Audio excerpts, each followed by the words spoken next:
York City, New York Knicks. If the Knicks is in the Mecca, yeah, let me hear you give it up. The Knicks is in the Mecca, yeah, let me hear you give it up. The Knicks is in the Mecca, yeah, let me hear you give it up. The Knicks is in the Mecca, yeah, let me hear you give it up. We back, we back, we back, we back, we back. This is New York City, home of the Knicks, baby. Yeah, we back on track. The Mecca's going crazy. Rim rocking, shot blocking, ball. We are not stopping, aiming at that chip with a bullseye on the target. It's been so many years, that's how bad we really want it. From the city to the garden, we all bleed blue and orange, and everybody starving. Hell yeah, hungry for a ring. Got a team full of hungry hoopers, all going in. We back. Oh yeah, we back. Let me hear you give it up. The Knicks is in the Mecca, yeah. Let me hear you give it up. The Knicks is in the Mecca, yeah. Let me hear you give it up. The Knicks is in the Mecca, yeah. Let me hear you give it up. The Knicks is in the Mecca, yeah. Let me hear you give it up. We back, we back, we back, we back, we back,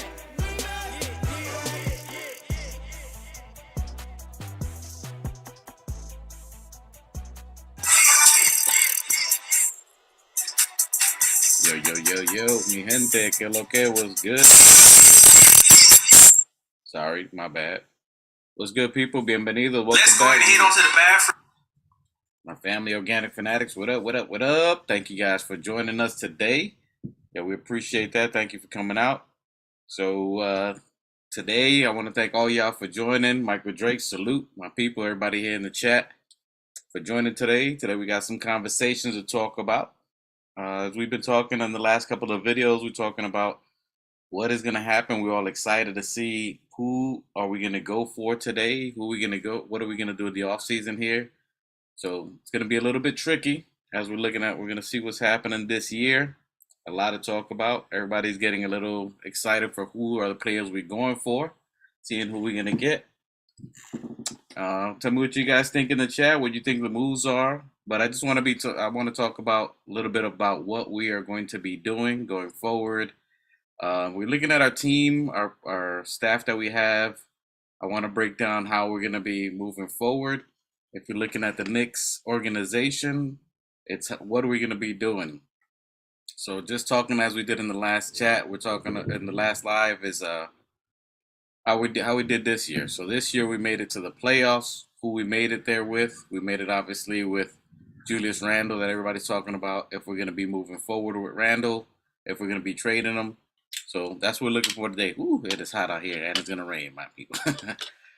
So I think we're going to be keeping Randle if we're looking at everybody who we have. I think we're going to be, we made it to the fifth place, made it to the playoffs, and then who we're going to be moving forward with. So do we trade Randle? Do we trade RJ? Those are the names that are obviously coming up because it's those are the players that we have that are going to be the most valuable for trade. But if we made it this far, are we really going to be trading and moving people? I don't know. I don't think that's the path that we're going to be going for. I think we're going to be staying pat. We could make moves, but if we're looking at Gerson Rosas, that's who we have. I think that's going to be the move for who we're going for the front office, who's going to take the GM role.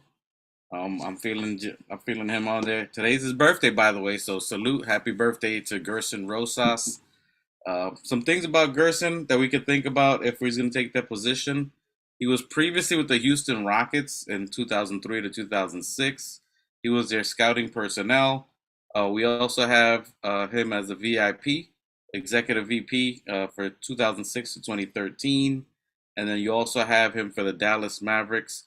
And most recent, he was with Minnesota. So he was the president of basketball operations for them. So that's something that we're going to be doing. Give me 1 second, see if we can get these guys on the live here. Yo, salute. Let's go. So I think he may take over the GM role if it's not Leon Rose. That's what we're looking at here. I think we're looking to make moves, small moves. If it was up to me, I think we're going to make small moves to keep our players going. We're thinking about Leon Rose. He's a little bit frugal, a little bit cheap. There's a lot of talent out there that we could go for that we can get pretty cheap. So that's what we're going to be looking at here. As far as you look at some of the players we talked about Kristaps Porzingis, which obviously that's someone who Raw Hebrew was talking about real big. I think he was the first one to bring it out, so shout out to him. That's a big move that we could go for, just a money move. So if you're looking at it, it's just a money move. All right, and then you also have Jeremy Grant. These are all just money moves. So you could just add someone and then add value to them and then come right back and run it again. So I think running it again by adding essential players here is what we're going to go for. Tell me what you guys think. Put it in the chat. Hold on a second. Let me see if I can do an invite here. All right, we got some people coming in. Salute to the chat. Salute Michael Drake out there. Appreciate you guys. All right. Yeah. All right, so moving forward, I think that's what we're going to be looking at now from our front office is what we're going to be going out. I think Gerson Rosas is going to be probably our GM, and then he's going to be making the moves and the decisions going forward. And we're going to be looking at some free agents. So I think that's going to be the cheapest way for us to move forward is looking at free agency is what we're going to be doing. Give me 1 second, y'all.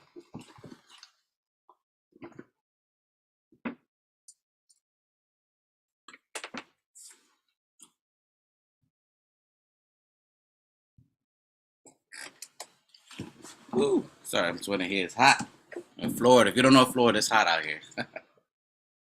So we got Gerson out here who's going to be running the organization, him or Leon. I don't know if we're going to be going for the major moves out here. 1 second.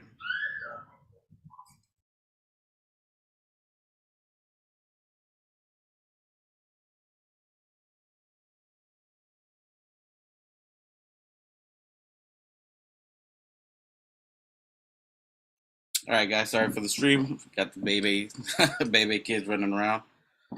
All right, so Knicks, I think we're going to be making some cheap moves.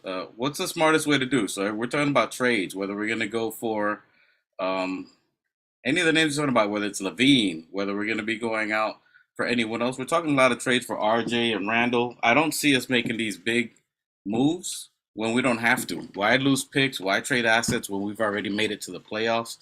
So right now, what I think we're going to be doing is just going cheap. I think we're looking at the cheap moves here. There's a lot of free agents that we could be going out for right now. So let's go over some of the. See, we got the MV free agents, and some of the free agents. What do we go for? Are we going to go to replace anybody as a point guard? You guys like Russell Westbrook? I don't think Russell Westbrook's coming out here. The only thing that I see would be Kristaps makes probably the most sense over everybody out there. I don't know if we're going to make any major moves for D'Angelo Russell.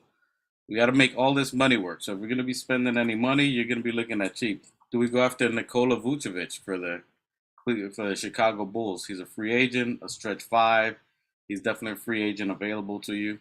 So I don't know. As far as what I think we're going to be doing, you guys can let me know. But going small, as far as money-wise, I think we can run it back. I think that's the more sensible thing that we're going to be looking for and to save the most money. So we're going to be looking at, do we run it back? We can keep IQ. We can keep, obviously, Obi without spending any money and keeping all our players. We're going to free up Derrick Rose, and then we're going to free up, obviously, Evan. That's a big money maker there. We free up about $34 million just with those two. And then we look at 2 other players that we can fill in those spots as veterans. We said that in the last video. Only ones that make sense to me is either Alec Burks. Is he looking at Alec Burks out there? I don't know. I'm really looking at Jalen McDaniels. Those are 2 players that I like that we can add cheap. I don't think we get rid of Obi, and we ride with it. The likelihood that we're going to trade any player was probably going to be the one that has the most value is RJ. RJ has the most value if you're going to move him, but it's only going to be for any major players. If you look at the last 3 years that we've had, we haven't made any trades. We've tried to go big, and the only people that we've made moves for is CAA agents, whether it's Donovan Mitchell, or any home runs that we're going for are for usually a CAA client. So that's what you're going to look for of what kind of moves we're going to make. Donovan Mitchell's been in the rumor mill for quite some time. If he's going to make a move, He has to make himself available. He has to want to trade. But any forced trade there, you're going to be losing a lot of assets. We're going to be spending a lot of money. We're going to be losing a lot of capital and draft picks, and that's not going to make us a long-term sustainable winner. You want to have flexibility, and that's all we've been doing for 3 years.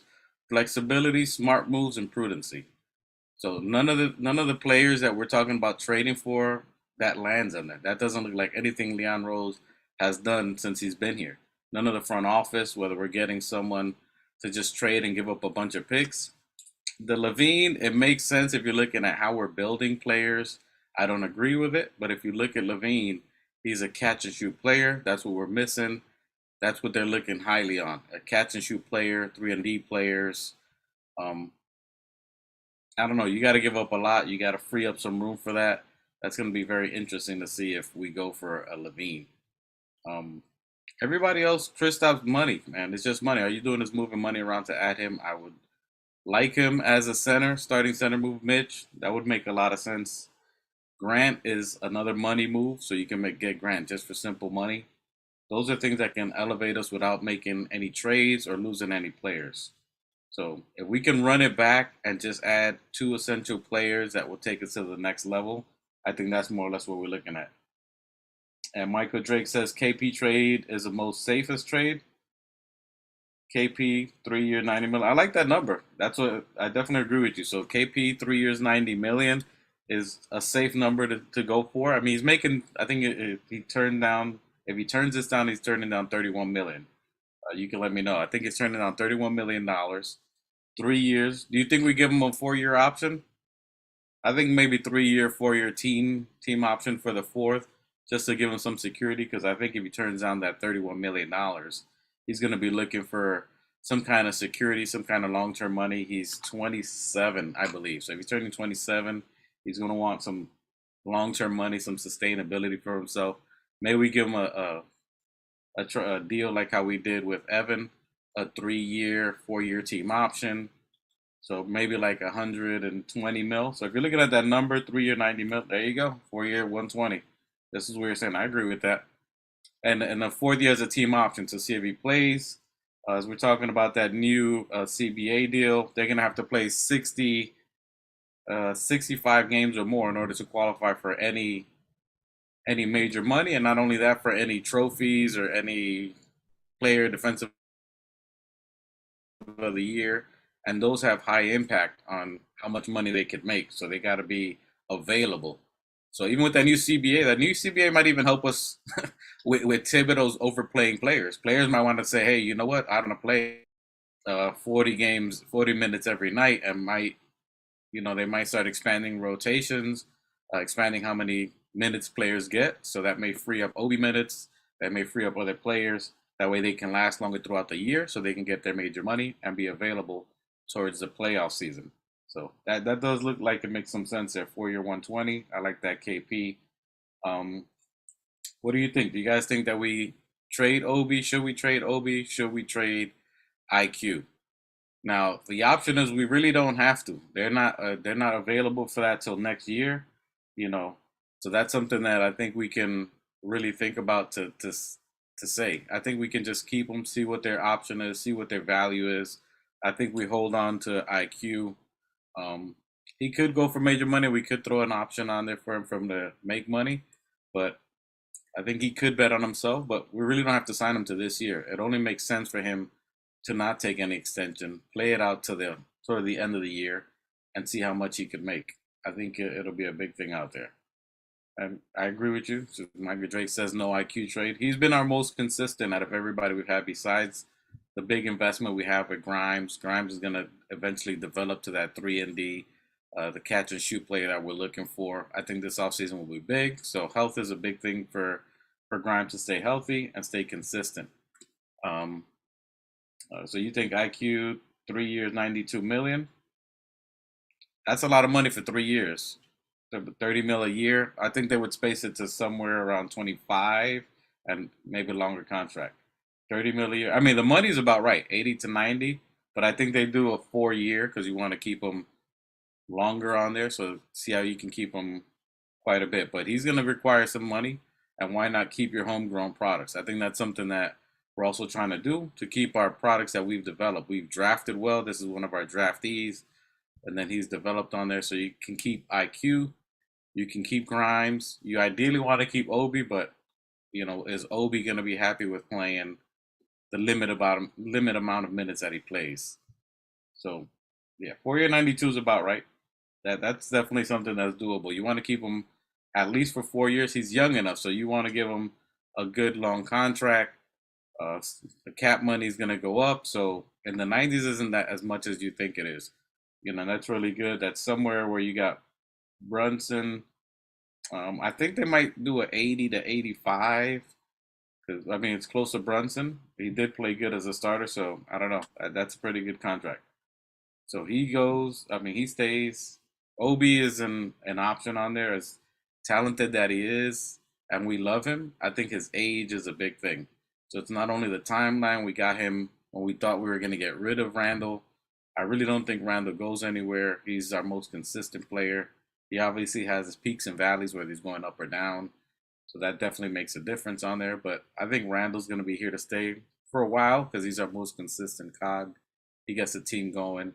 We just need to add pieces around him to get to that next level, to get past that second round. I like the KP. He's definitely a shooter, as you said. I agree. So I mean, you got KP for floor spacing and defense. So I don't know where some people are talking about that he's not a defensive player. He can be, and I don't think you need him on the floor that long either. Or if you're talking about injuries, if you play him 25 to 27 minutes a game, that's good. And then that gives Mitch roughly a little bit less. But if you look at Mitch, his best minutes are usually when he's around 21 to 23 minutes in the game.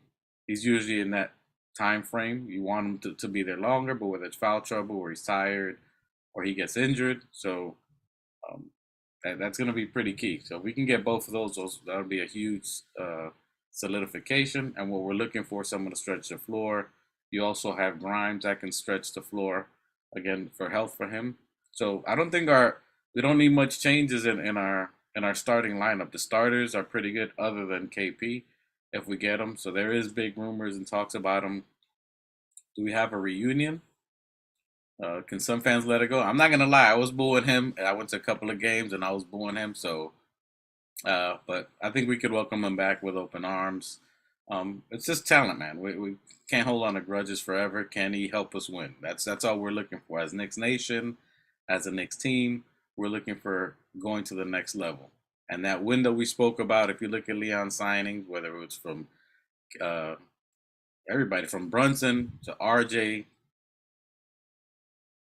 to Randall, all in that 4 year window, you know.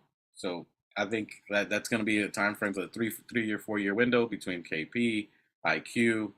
I think the time is going to come for Obi. As much as we want him, I love him. I'd love to keep Obi, but it's going to be up to him if he thinks it's do I stay with the Knicks or make money? I believe he has another kid on the way, but he has his own child now, so he's got to want to make money.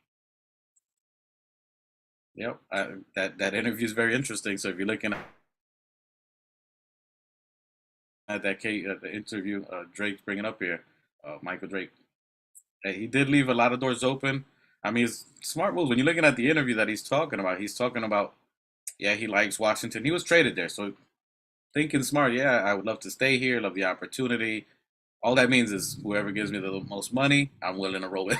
Whoever gives me the most bag, throw the bag at him. That's what he's looking for. He's had some injuries. He got 158 from Dallas. He's gonna want long term money. So whoever gives him the longest contract with the most money, I'm more than sure that's what he's gonna go with. As much as he'd love to play with New York, he's gonna need money and security, especially as a big man. Their careers, blah blah blah. I think him getting a bigger contract would mean more. So whoever gives him more years, I think that's what we'll be looking at here. And I agree. Yeah, I mean, Leon's first pick was Obi Toppin, so he likes it. The contract is good. That's why you have him for the one more year. Keep this year. See if he can get his value up. See if he can contribute more this year. See if we can find a bigger role for him. You don't have to trade him. You don't have to extend him. That is his first pick. So we got him, I believe, 12th. We got him as a 12th pick on there. Cleveland was really high on him. He played in Cleveland.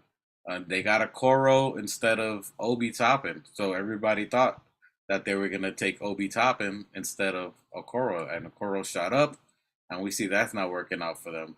Does Cleveland want Obi back? Do they realize that they made a mistake? They do got a power forward there, but they need a little more depth. So I don't know. We're gonna see where Obi goes as far as playing time. I think we do right by him in that aspect to see if we can trade him somewhere. I don't know. That's going to be very interesting. If we get rid of Obi, which I'll say it's a 55, more north of 55%. It's got to be north of 55%.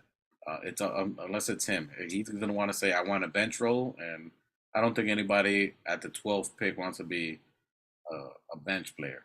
That's why if you look at the last video, I was talking about Jalen McDaniels from Philadelphia. He's an interesting prospect. I really like him. He's a free agent.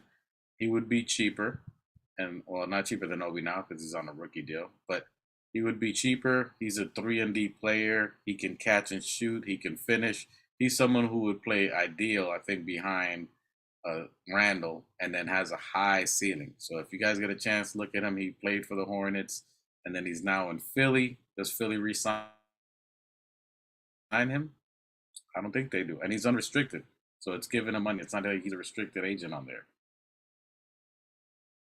Yeah, yeah. I mean, you can look, but I like Hardenstein, and I'm not talking about whether for KP or not, which you definitely can free him up. I mean, this is his last year anyway, so he's got a 1-year deal. That's dead money off the books anyway. You can trade to somebody. He has value as a facilitator, So as someone who can pass, I think he's a more skilled Joakim Noah. But again, he couldn't finish the three that we thought he was going to have. He can't. He wasn't hitting any. I think he hit maybe 2 3-pointers all year. So I mean, the value that we thought we would get from him on that aspect never kind of panned out. So I do agree. If we get KP, there's really no need for him. We have Sims, and Sims is young, up and coming, so he would be our third center.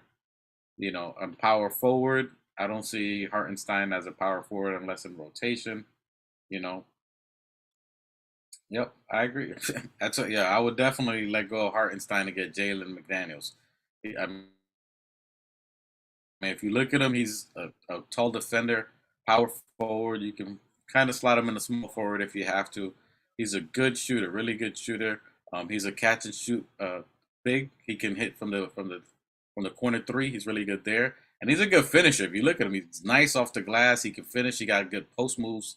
I mean, even him and Mitch coming from the bench, and we got KP. I mean, look at Jalen McDaniels, and if you see him, imagine him and Mitch together coming off the bench with Deuce, man, that's dangerous. That's going to be pretty scary for a bench. Great defender, too. I mean, the guy blocks, reject, great help defender. That would take our defense to a whole nother level. So if you're looking at anybody, I really, really like him. To me, I think he's a young Jeremy Grant, but I think he has more skill. Jeremy Grant right now is just more polished in his game because he got a lot of experience, and he's just going to require more money. So to me, he's very similar to Jeremy Grant if you look at, but I think he has way more offensive game. He's a better finisher in the lane. He can finish off the glass. He's a good rebounder. I definitely like him. So he's one that I think we can pick up. I think we're gonna try to stand pat. Obviously, Leon Rose is gonna do his due diligence, see who we can get. We're obviously trying to hit home runs and get a star. I mean, again, look at all the ones with CA connections. That's more than likely what we're gonna go for. Uh, you know, yeah. I mean, it's gonna be hard. I mean, you can't do both. You're right. So you can't do Jeremy Grant and you can't do KP because that's a lot of money. Jeremy Grant's looking for the bag. If we're not understanding that, we're lost. He wants money. He wants money, and now he wants to play. He got the money before when he left Denver. Denver got him real cheap. He was playing very good with Denver. He helped Denver, and then that's when they started going for the Aaron Gordon and other moves. He wanted more money. He went to Detroit, got his money, played there. He got tired of playing with young kids on a team that's not going anywhere.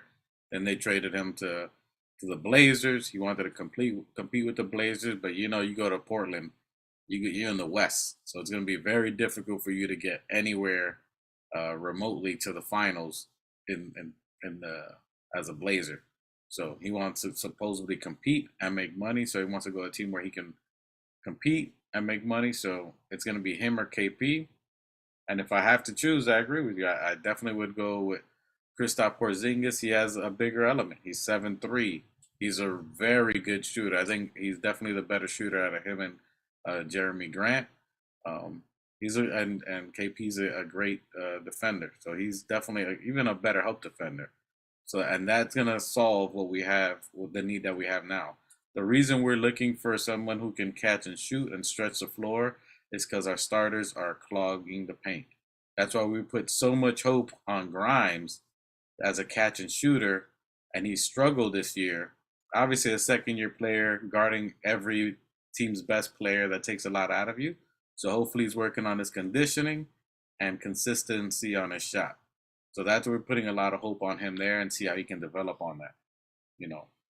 And that's true. KP comes home, that's going to be more news. That's going to be filling more seats. That's going to bring a more buzz to what we have as the Knicks. And it'll be pretty ironic because we got Randall because KP left. And then to see if we end up both, if we're talking about who win the KP trade, I guess we would win the KP trade anyway because we got rid of KP, got Randall, and we got KP again. And we still got those picks. And we got Dallas's pick next year due to the Porzingis trade. So there was always that question, who won the Porzingis trade? I would say we win if we definitely get KP. So who else would I get either from KP? So if you're looking at, I'm looking at starters. So if we're looking at our starters, I don't think we really change our starters much. That's where you're looking at RJ. That's why RJ comes up, and that's why he keeps coming up. And you see, I'm a nine supporter. But if you're looking at it, we've had RJ and Randall for 4 years, and it really hasn't worked out.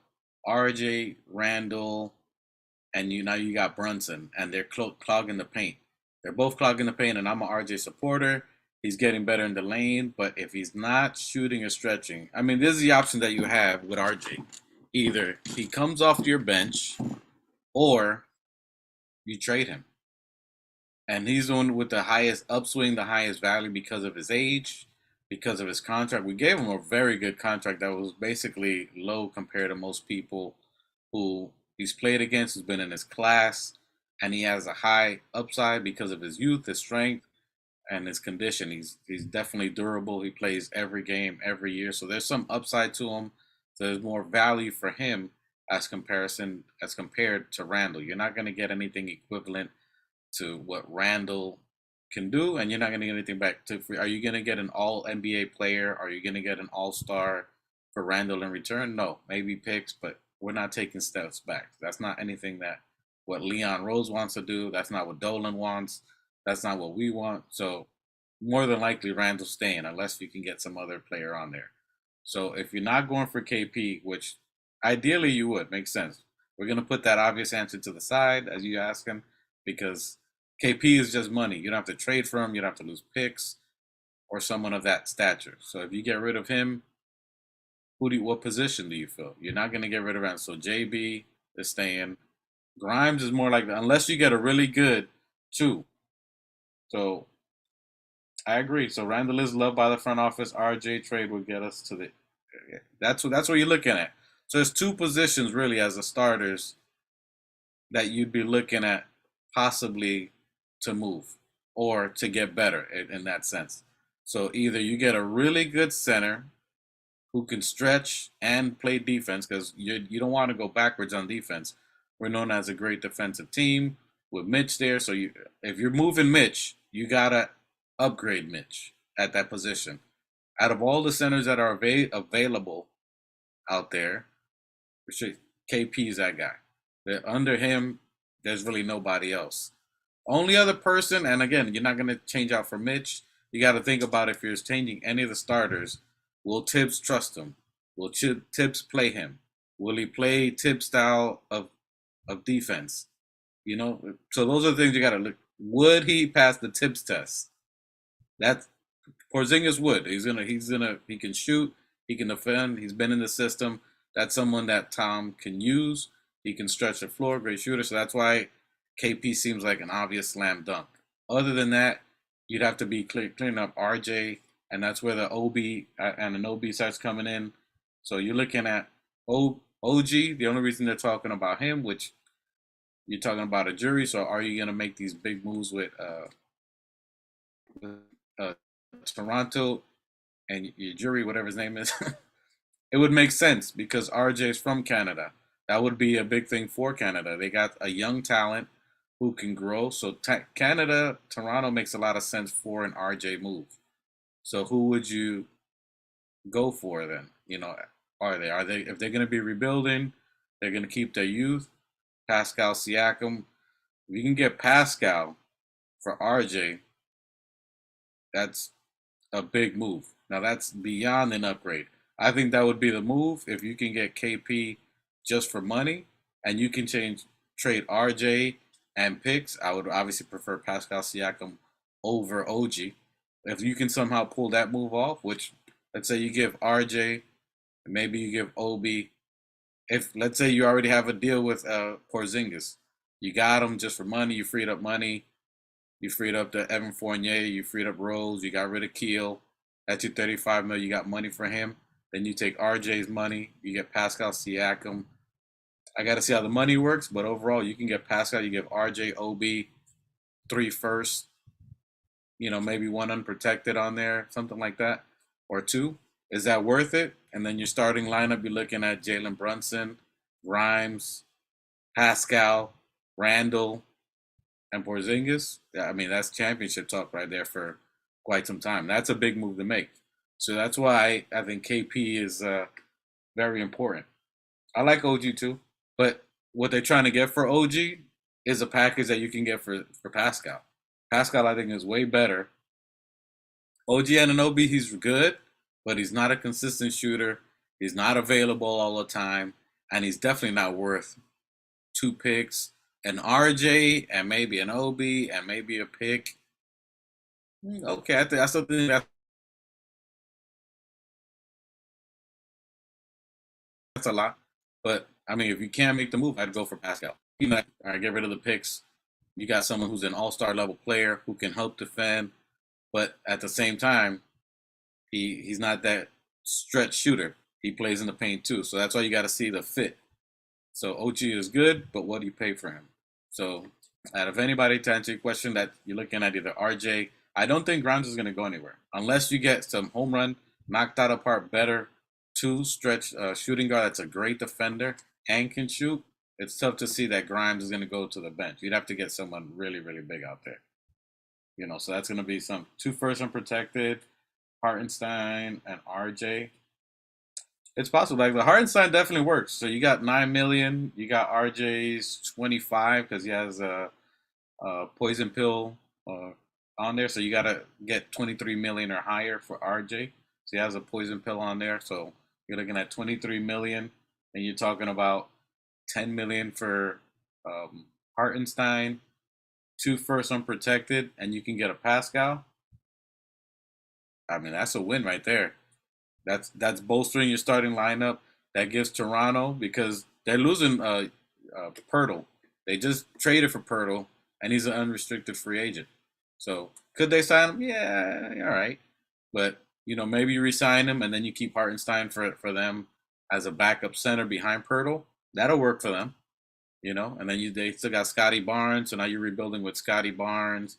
You got R.J. Barrett, and you got picks to move, and then they can trade OG and get some picks for that. Still stay young with some talent. That can work for them, and that's gonna bring again people to their seats. So RJ to Toronto, I think that could work. So keep an eye out for Toronto, but again, your jury is he's another Ainge. He's trying to take money, trying to jack you, but there's not much leverage for him out there. So either they, and if you think about it, who's a new head coach over there in 76ers? The old Toronto coach. Who's he trying to poach if James Harden doesn't stay there? Fred VanVleet. So then, and who's a free agent as well? He declined his extension. If Harden leaves, Fred VanVleet is it's almost a plug and play. It's almost a sure thing for the most part. Fred VanVleet goes there. They got Embiid. That's something you want to think about there. That's definitely something to think about. So I think Fred VanVleet could make that exodus. And if he leaves, they gotta break up the team. Then the only people that are left is OG Anunoby and Pascal Siakam.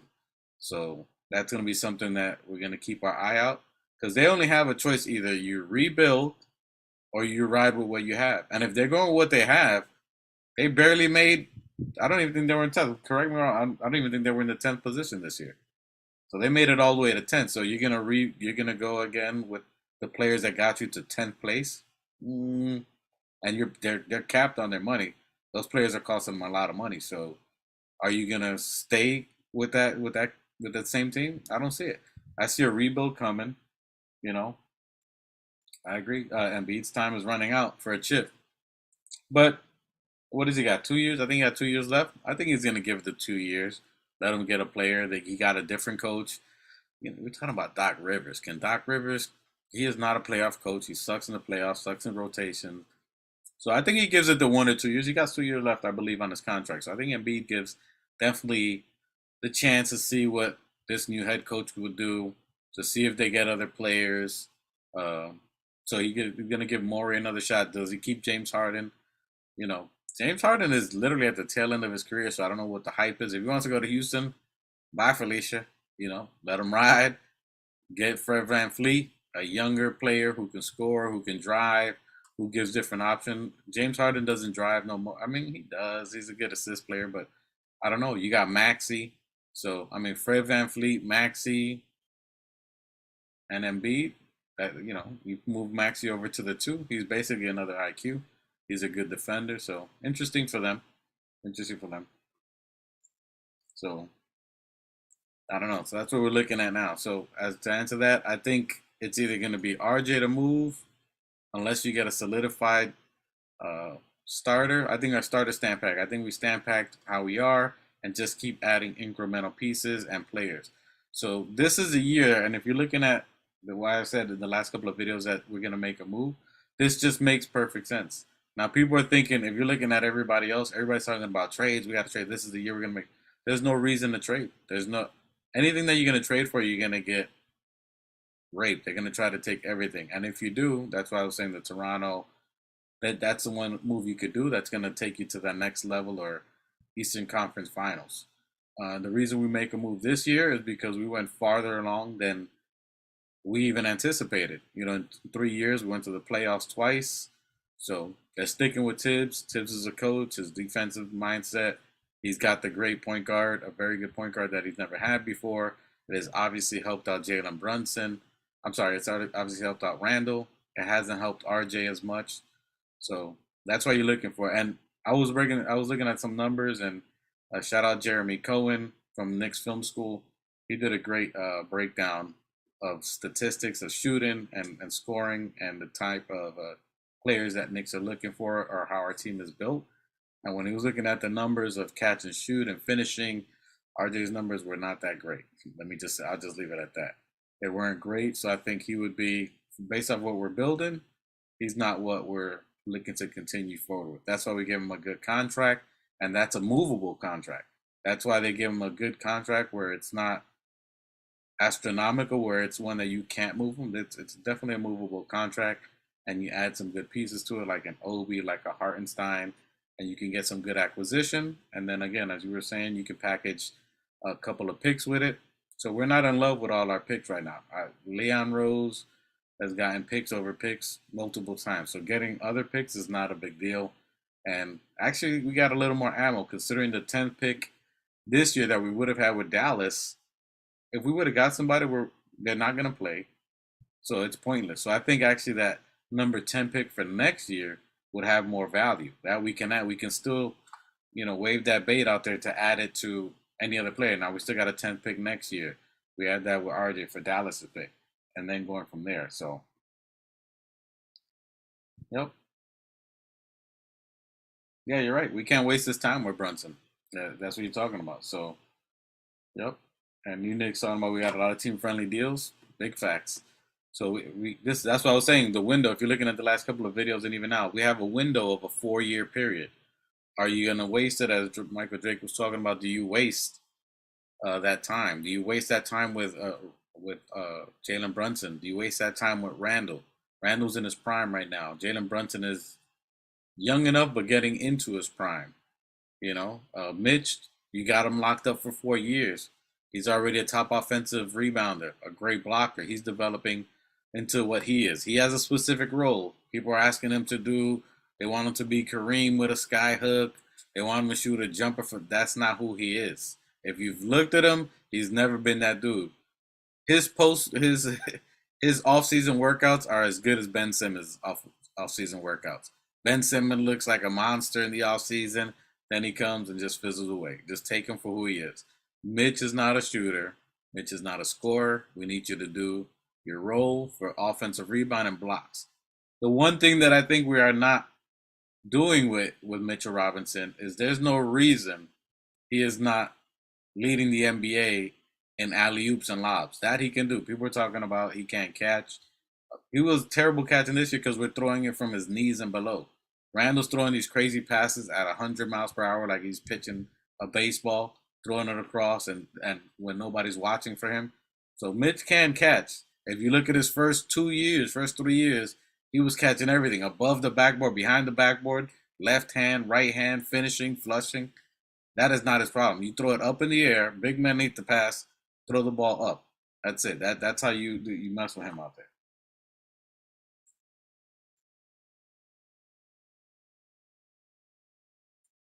Yeah, I think so. I mean, that's what you're looking for. So we're looking to grow.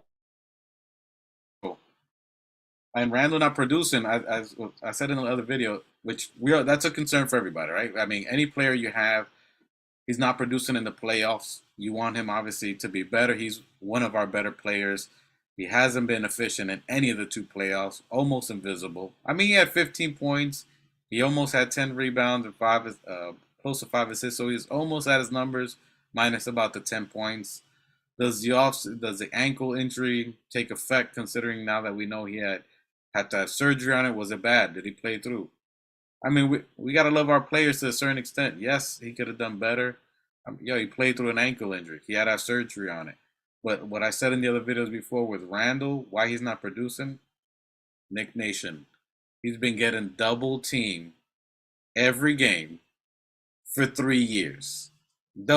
For 48 minutes. Whatever, the whole time that the game goes on, they double him every play for the entire game, for every game of the season, for every playoffs, which is why we're talking about AKP, which we're talking about someone who can spread the floor. When Grimes was there, Grimes was inconsistent this year. IQ was inconsistent in the playoffs. We're talking about playoffs. We weren't hitting our shots. Jalen Brunson missed 0 of 7 for 3. Had any of those shots gone in, we're talking about a different series. We'd probably still be playing right now with Miami if we hit our shots, hit our three-point shots. We're not good at spreading the floor. We're inconsistent with that. That's why the talk for KB is strong, because he's a very good three-point shooter. He's a good defender. He's a good help defender. He would solve a lot of what we have, a need we have now to go to the next level. So that's that window we're talking about, that 4-year window. He's in his prime right now, 27 years old. You would want to give him that 4-year, 120 mil, 4-year option. Play 65 games or more, you get these bonuses, whatever it is. Then you can. That's that window, that 4-year window. Pascal Siakam, he's in that window, you know. So that those are players that you can add that are in our 4-year window of winning. And we didn't anticipate. We just wanted to be competitive with these players. Jalen Brunson exceeded expectation. Randall with Jalen Brunson exceeded expectations compared to what he was last year. The ones that haven't exceeded expectation, have stumbled, have stuttered, was RJ Barrett this year. And even in that, it was trade talks for him to get Donovan Mitchell. So he was going to be that piece then. So he gave a good, friendly contract that's very tradable, good young talent, good asset. That's why you're hearing a lot of talk with him. But I'm thinking we stay how we are, add a couple of pieces, but we're definitely going to look. There's too much. This is one of the rare times that you have so much free agents available. That's good talent. You don't have to go for the Giannis's. You don't have to go for the Embiids. A lot of players that we're talking about, they are heavily expensive, very expensive. The Levine, there's smoke there because they're definitely interested in Levine, seeing if they could trade. Those were opportunities they were looking at to see if they can bolster their team. But now those aren't moves that they have to go for. They see what their team has, and you can add to it without making these home run swings, without depleting all your resources on there, and still build a team really good. A lot of these moves are just money. Before we thought the only way we are going to get our team better was trading, giving away all our picks, going for players that are okay. OG's okay, but he hasn't played a lot of minutes. He's been sporadic, So if you look at all the players we're looking for, they would cost a lot for us, not only currently but our futures too. So that's something that we wanna look for. Standing pat makes the most sense. We made it to the second round. Why would you break up something that's already working? So you don't break it up, but you make small incremental tweaks. The main tweaks that we already know, Rose is more than likely not getting re-signed. I mean, that's pretty obvious, right? That's like 14, 15 million for him. Evan Fournier already knows the writing's on the wall. He said it himself. That's $19 million right there. That's obvious. Those two are gone. Trevor Keels has not really done anything. We like him. He's a Knick. He hasn't done anything. So we're probably not going to extend him. Probably give him a two-way contract or send him back down to the G League to develop himself.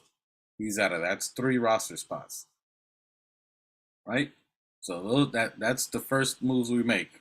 Those are gone. That frees up roughly about $35 million. Right? I.e., there goes Porzingis. You can add him. He waives his $31 million. He's going to waive it anyway. Why would you stay for 1 year, $31 million when you can get a bigger contract somewhere else? He was traded to Washington. He didn't sign up to go to Washington. He was traded from Dallas. That a place that he really wants to go that usually stays in mediocrity. They had him, Beal, and Kuzma, and they didn't even make the playoffs. They were making a run last year, but are they going to pay, after giving Beal $200+ million, they're going to give Porzingis, are they going to give him a max deal 4 year for major money and give Kuzma major money? Or are you going to build around that? I think they're going to try because I think they're really going to sign Kuzma. I don't think Kuzma goes anywhere because why would they get rid of Rui Hachimura if you don't plan on re-signing Kuzma? You got rid of a very good young player who was on a very good deal, a rookie deal essentially. You got rid of him and you kept Kuzma. Kuzma's more than likely not going anywhere. It's probably going to be Kuzma and Beal. I think they try to keep Porzingis. Maybe they try to keep that or go for it, but I don't know. I don't see how that's going to work. They throw him a bag, more than what we'd offer him. They could go for that and still be a mediocrity. So, yeah, with the 3 roster spot, I think Deuce is definitely going to play. I think Deuce, now, I think he's going to be more of a Obi's second year. I mean, they definitely love Deuce. So they definitely love him. I think he's going to if you think about it, even with everything we had, he was a rotational player, but not with major minutes. I think he gets into maybe 8 to 10 minutes on a regular basis. And again, it all depends on what we do with IQ. IQ is going to be the X factor. I think IQ wants to be here. I think ideally he sees himself as a starter. That doesn't necessarily mean he has to be a starter right away. He can get a good 4-year contract with us, get some experience. He sees we're making moves here in New York. He's in the playoffs, so he's competitive. He wants to win too. He's a winner. He likes being competitive. He likes having a role. His role is pretty big here. The coach loves him. The team loves him. He may not be a starter, but he's very important to the organization. So that alone means a lot to a player too. It doesn't necessarily mean he has to be a starter. He wants to be a starter, and could teams throw the bag at him? Yeah, why not see what they can give you? I think he can bet on himself just to see what's out there. Any player, why wouldn't you try to see what you can get? Now, does he make the move? What if Houston offers him the bag, but he's like, damn, I'm going to be in Houston a starter, but we ain't never going to get nowhere? Or do I sign for maybe to turn down a little less money, but stay competitive in New York, learn, grow, be a better player, and then go be a starter? It's up to him. But again, we don't have to make moves for him anyway. we can still keep him and Obi this whole next year without even worrying about anything. So, yep.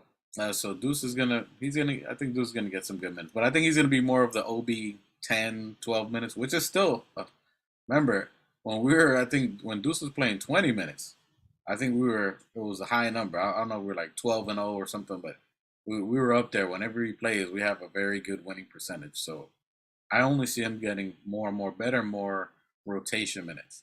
If we happen to trade IQ, if IQ wants to get traded, if IQ goes for the bag, you already know Deuce is going to be the next man up. Tibbs already trusts him. Tibbs is confident with him. So once Tibbs has that buy-in with you, it's tougher than anyone else to even break that rotation. So he, Tibbs picked him out. Tibbs specifically wanted Deuce, and that lets you know for everybody trying to get draft picks and people in the draft. Tibbs sought out Deuce. They scouted him. They saw him. They saw him play. They interviewed him. They did all these things to get him. And even with all that, he barely got 5 minutes a game. And they liked the kid. They really liked him. So all these people that want draft picks, Tibbs ain't gonna play you, bro. Especially as a rookie, he's gonna let you watch. There's a lot to learn. You got to be NBA ready. There's a lot that you got to pick up. So Minnesota. Who do you think? What do you mean for Minnesota? Like a player? Uh, so Munich says Tibbs has to be more flexible with the roster. He does, but at the same time, it's up to the players. He can be flexible if he can depend on you. That's the thing with Tibbs. He has to be able to trust you, and you have to be ready. That's what he's talking about. You got to be ready. You look at every post game for every game this year. We want our players to be ready. We want them to be ready. That he talks about up and down, spraying the ball and being ready. Next man up, be ready. So he's looking at how they practice and to see if what they're doing in practice, if that's going to convey over to the game. So if they're not ready, he ain't going to play them. That's the only way he's going to be flexible. And he's giving them some rotation. He's giving them minutes. That's how we knew Deuce was going to be successful winning. He could maybe hopefully Tibbs this year makes quicker decisions in game. When the team starts losing focus, if they're not there to plug in Deuce, those couple of games where Deuce should have been plugged in by the time the other team was making a 6-point run, 8-point, anything even close to 10. At 10 should be the marker that insert Deuce. Deuce, go in there, handle your business, lock it down, which is the importance of the other players we're talking about now as well. So can Tibbs overcome a playoff exit with the Knicks like this year? So you're saying that if we don't will he survive if we have a playoff exit this year?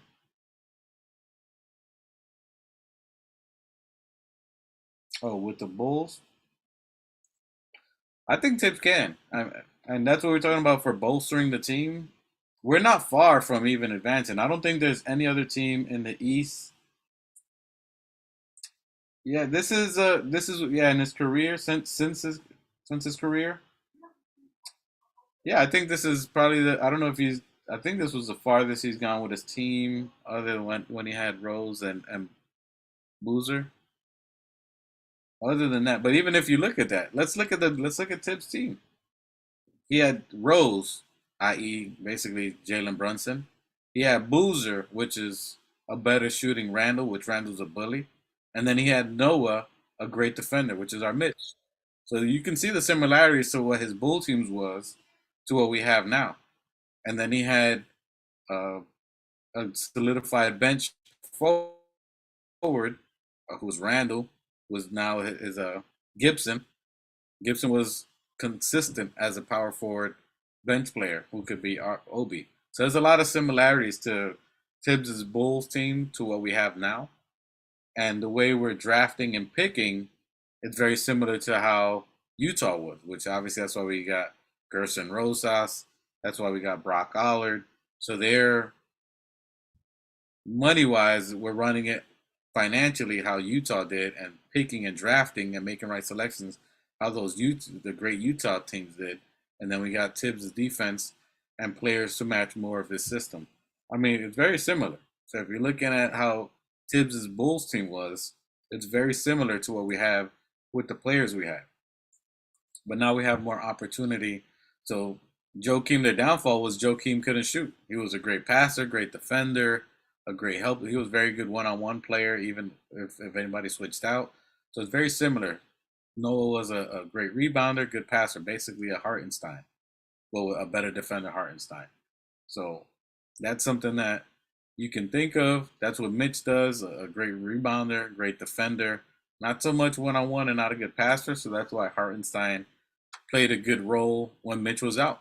He can pass, he can facilitate the ball, he can help get players in the right position. So if you look at Hartenstein, he was basically Joakim Noah.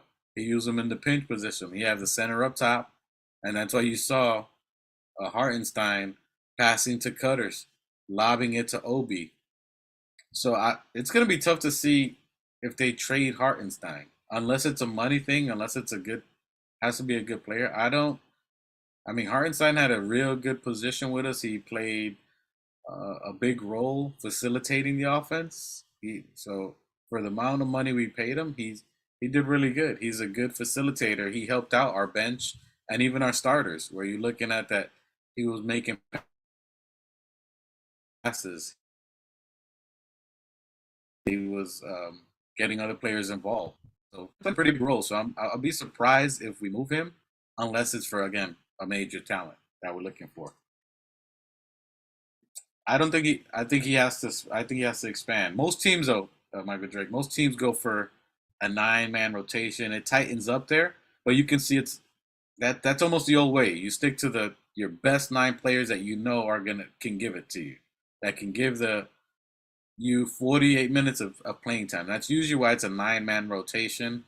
You know, it's because you know that these players are going to be able to give it to you. However, if you're looking at some of Denver, it's exposing some of Miami. Miami went too small of a rotation. That's why they're getting beat.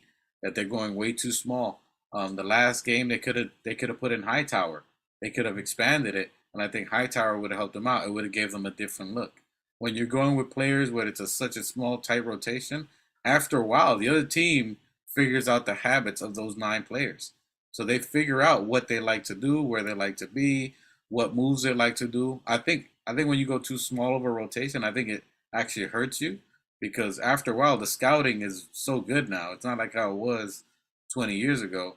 They can figure out keys of what these players like to do, what rotation, what plays the coach likes to run with these players. They've scouted it quite a bit. So I think to do a nine-man rotation is tough nowadays, unless you have an elite player like a Jokic. Jokic, you could do it. You have a Giannis. When you have an elite player, elite, not a good player, an elite player, that changes it because they can take over the game. Jimmy Butler, playoff Jimmy, he's not elite. He's a good player. He's a very, very good player, but he's not elite. You don't see him taking over games like he did with the Bucks, but again, that's against an injured Giannis. If he was playoff Jimmy, he'd be taking over. He'd be having, where's the 35, 40-point game from Jimmy Butler? So that's why small rotations only work when you have a severe quality player. I mean, elite. When you have that dude in your team, you can do that because he's the cheat code. He can go off, he can do different things, and you have to respect him so much that the defense has to collapse to this player, which frees up the other nine-man rotation, the other shooters. And when you got a system, that's why the Bucks worked for a while. They had a bunch of shooters, and Giannis is gonna keep dunking and driving on you. And until you collapse your defense, then he shoots it to Brook Lopez, and he shoots it to their three-point player, and that's when they score. So I don't know if any team can really keep doing a nine-man rotation. That's why we don't have that luxury. We don't have that dude. That's why a 10-player rotation made sense for us. That's why we went 10 for the most part. And he only went to nine-man rotations this year in the playoffs because our players weren't hitting anything. If if JB hit his shots, if Grimes was hitting his shots, if IQ was hitting his shots, it opens up the floor. If IQ hitting a shot, now that spreads the floor. Now we can bring an Obi because now they're either gonna have to come out and double team on IQ, and that opens up a lane for for Obi. So ideally, I think a 10-man rotation is probably the best answer for us until we get that guy. So I think Tibbs has to adjust to that. Probably a long-winded answer, but I think Tibbs does have to adjust to that, and we do have to utilize more talent than just sticking to a 9-man rotation. I don't think that's an answer for us, unless we this year get a KP, we get someone else, and even then, remember 65 games, he can get hurt. What happens if we get hurt? You have to have a backup plan. So I think a 10-man rotation would and should be the answer for what we're doing here. You know, so that's what we're looking at here. 11 would be too deep for playoffs. Again, it depends on the team. Sometimes teams, even Miami had these other players going off. But if you look at some of the games they've been losing, they didn't go back to Kevin Love. They didn't go back to Hightower, which gives again the defense another look. Who is this player?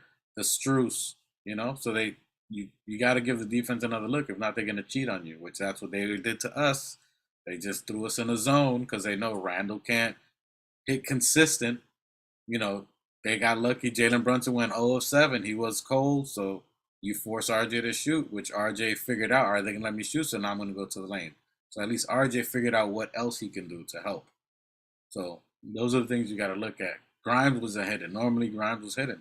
He wasn't hitting, so they cheated on us. So nobody else was hitting, so he had to go to a smaller rotation.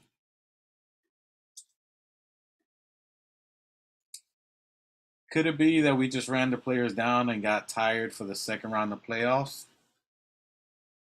Um, I don't really think so because I don't think Randall maybe, but I don't think that we ran him to the ground.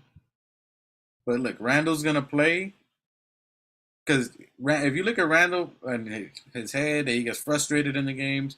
He has to trust the players. He started getting into rhythm and trusting Grimes, and then Grimes got injured, right? And then so now you add in another player who he hasn't played with. He has to be familiar with him, right? You had Josh Hart. Yes, Josh Hart was doing good, but he doesn't know Josh Hart's real capabilities. He did pass it to him. Josh Hart missed some threes. He hits some here and there, but it's overall being who can he trust to help him out. So he feels he has to do it. He has to go out there and play because no one else is consistent enough for him to take time if he was tired to play. There's times that Obi wasn't consistent. He'll ball out, but there's times that, and again, it's because of his defense. Obi can't stay on the floor sometimes. It's usually because of his defense, not because of his offense, and that doesn't give Randall time. And even sometimes, Obi this year he was doing good for three, but he was relying a lot on the three. He needs to go back. He needs to do some post moves. So that's what he needs to improve on there. So I don't know if it's running to the ground. It could be. It could be. But again, it proved to us in the second round. It wasn't so much that we ran him to the ground. Who could you trust? Who can you count to be like, yo, you're going to go in and you're going to give me this? That when they did it for Grimes, he wasn't there. Could he be better? Obviously, second-year player, we're not holding him to it. But when Grimes went there, you can't say, all right, when he hits this shot, it's going in. He's not there yet. So he wasn't consistent. And when the one that they could trust, which was IQ, they're looking at IQ, like, all right, IQ's going to go. He's going to give us this. He was inconsistent in the playoffs. As consistent he was throughout the year, you're like, all right, IQ's going to come in. He's going to give us 20, minimum 12 points. He's going to hit 2 or 3 threes. What you were counting on from him for the regular season wasn't there for the playoffs. And playoffs is a different beast. They're going to play you different. But he didn't show up. So then you're forced to play your players, as you're talking about, almost to the ground or almost to too much to burn them out. So that's the thing that they say, but it's that Tibbs run players down. And I can see that. But at the same time, you have to have a full team of people you can play and count on. So I think that's what we're talking about for this year. So with all these unrestricted free agents, when you get rid of the Rose, when you get rid of Evan, and when you get rid of Keel, those 3 spots as we were talking about, if you get a Porzingis, that moves Mitch down, now you got a super strong center position. That's why an Alec Burks is a cheat code. You can get Alec Burks, who's already familiar with the system, who can score. If we had Alec Burks in the second round, if RJ didn't have it going, if IQ didn't have it going, if Jalen Brunson was struggling, you can plug in an Alec Burke to play either position. You can put him at the small forward. You could have put him at the shooting guard. You could have put him at the point guard. Familiar with Tibbs' system, can score, great fourth quarter, and you're putting him in a role that he's used to. Not a starting point guard. You put him at a bench role where he's going to come in and just be that energizer bunny to lift the team up. He's someone that would motivate and help out Randall because he can shoot. He can spread the floor. He helped out our team in the first run. That's why I think Alec Burks will be a cheat code for this year. I think getting Alec Burks would be huge. Johnny Bryant, I've never seen Johnny Bryant play anything, coach anything. He could be. I know Ross says he's the heir apparent, but you, I don't know. I don't know if he's ready for that. I don't know if you put a rookie. I think he'd be the heir apparent after this 4 year window. If this 4 year window, that's like the tips thing, the 4 year window, and then with our picks we get youth and draft and stuff like that, and maybe get young players. I think that could be. I don't know what kind of coaching style. Me personally, I don't know what kind of coaching style he has. I believe he can get into the ear and help out players and be a player's coach. But that to me, again, I don't know how he coaches what he does, but that's almost like a Fizdale move. And I don't mean Fizdale because he's bad coaching, but just someone who's inexperienced that you don't know have a familiar coaching style. Tibbs has a great winning percentage. He's the players are playing for him. I think he's just always been missing a couple of pieces. And I think that's what this year would do. Get him a couple of more pieces to force him to go to a 10-man rotation, to force him to use other players, to force him to put a deuce early. So I think it's up to Leon this year to give him a couple more tools so he doesn't have to keep relying on that same wrench all the time. Get him some other tools so he can, bro. I mean, those pliers that he got are worn down, bro. As you're talking about, he's wearing down the pliers because he's going to go to his go-to move because he doesn't have anything else on there.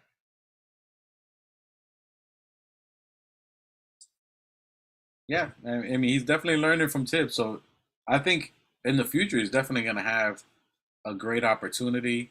Could he be like a Muscala, like in Boston?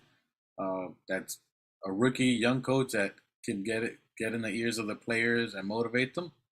Yeah, I think he's definitely a headstrong coach. I think he can get into the ears of the players and get them buy-in. Now, does he have strategic defensive sets and offensive sets? I have no idea about that. That would be something to see, and that's something that you would need. So yes, you can get into the player's head, and I think you do see him in the sideline where he's running the Tibbs and telling him, some options and something he can do. So I definitely think he's learning and growing.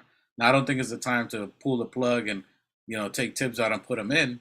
I don't think he's got that much rep as far as to be take over. I think they would probably go for a veteran coach other than that. That's just me. Coach Dice, yeah. I mean, it's interesting to see. There's players out there, so I think those three roles and Christian Wood, would he be an option?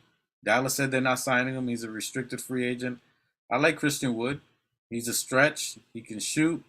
Nah, I don't think he'll take over for Mitch, but could he help off the bench? Would it be a player again? If you move Obi, you get rid of Obi, stuff like that, or could he be a backup? Will he take a backup role? Christian Wood is good. He got a good offensive game. He's definitely a good 3-point shooter. So he's someone that can help us out. He's a free agent. He's someone that we can go after. That's in the free agent class. So I like Christian Wood. How he fits, I'm not sure. That's something that we can look at. So he's a free agent. Do we got a shot at Kyrie? I don't know. Kyrie's interesting. I wouldn't make that move so much for him, but Kyrie's a free agent. Technically, he's a free agent. All the talk about Dallas, so he wants to stay at Dallas. He said that when he was in Boston. He said that when he was in Brooklyn. I'm going to stay. I'm going to resign with them. And what did he do? Each time he said he was going to stay with them, Maria se fue. He was out. Yeah, he was out. So does he stay in Dallas? I don't know. I agree. Siakam and KP is is definitely that. I mean, that right there, what we're talking about, that you're talking about, that's 4 year window. That's 4 years of minimum second round, minimum for the 4 years straight, minimum. That's why the KP talk, which Raw Hebrew hit that a home run. People are talking about it now. He came up with that. He's a free agent. It makes very for again, it's fit. Does he fit? Does he fit the system? Everywhere he went, KP, he didn't fit. He didn't fit with Dallas. They were trying to be the alpha. Him and Luca didn't fit there. He got his money. That's what he wanted. He got his money, but Luca was not about to make him outshine, especially for European players. That's European Boston. He didn't fit there. They didn't vibe. He was recovering, getting his strength on there. He didn't fit there, and then they trade him. So he's probably slighted about that. They trade him to Washington. He tries to show that his value is worth more than what they thought because, they brought him in there to be the second sidekick against Luca, and that didn't work. And that almost diminishes value. He goes to Washington. They get Kyle Kuzma. They try to make a swing with these high-end talents that they can get, and that frees up money for them. So I think they went for Kuzma. They went for KP. They signed Beal and thought, like, if this works, we got them, we resign them, we move on. They got them. They made 10th seed. So did that work for them? No. Now the move for Hachimura, I think they're signing Kuzma. I don't know if the KP makes sense. Why wouldn't they give him a contract already? Why are you going to wait to where he can waive his extension? Unless they got a deal already done for him, that's suspect. I don't know. Kuzma, I think, makes sense. They got rid of Rui Hachimura. You got to sign the guy. Who else you got? You got rid of your rookie on a rookie deal, who he played pretty good. But Kuzma obviously played better, so they got to give Kuzma the bag. And then you build around Kuzma and Beal. See what free agents are out there. Do you give KP a big contract, or do they go for Christian Wood? They can get Christian Wood cheap. And he does almost what KP does, but would fit better for them instead of maxing out because they're low on money. So do you give Kuzma and KP the big bag, or do they give Kuzma small forward, power forward, which that's what the NBA is going to, who was a walking bucket, who when they gave him the shot or moved the offense through him, they won some games and he scored a lot. So I think they might go for Kuzma and get some other players to fill him and Beal out. And I think as much as they would want to sign KP, and it doesn't make sense for them to lose that also frees up $30 million for them. So, I don't know if you do a sign and trade, and what team would want to sign and trade for KP when they can get him? Be like, yo, just waive your thing and we'll pay you whatever you want. Why would we want to lose assets to get you when you're already a restricted free agent? Unrestricted free agent. I don't know why the sign and trade would make sense for any team to do that. If they can get you for just money, yeah, I'm going to give you money. Don't sign with them because then now I'm going to lose assets to get you when I could have got you for money. I don't see that happening. That doesn't make sense to me. Could it happen? Yeah, I suppose. Why would the Knicks do that if they can get them? They'll tell them, yo, if you sign that, we ain't going to trade for you. You can waive your thing and we'll give you X amount of money and that's it. That makes the most sense to me. And I agree with you, Kyrie. No way. I agree. I'm just throwing the name out there, but technically, I was looking at the free agent list. I'm just looking at the technicalities of who's a free agent. We're not going. That's why when we're talking about it, what players we look at. You're looking at what you're gonna fill out in the roster. You're not gonna. Kyrie's gonna try to be a starter over JB. We don't need that. He can't play the two because he can't guard. So that's already out the question. I'm not worried about that.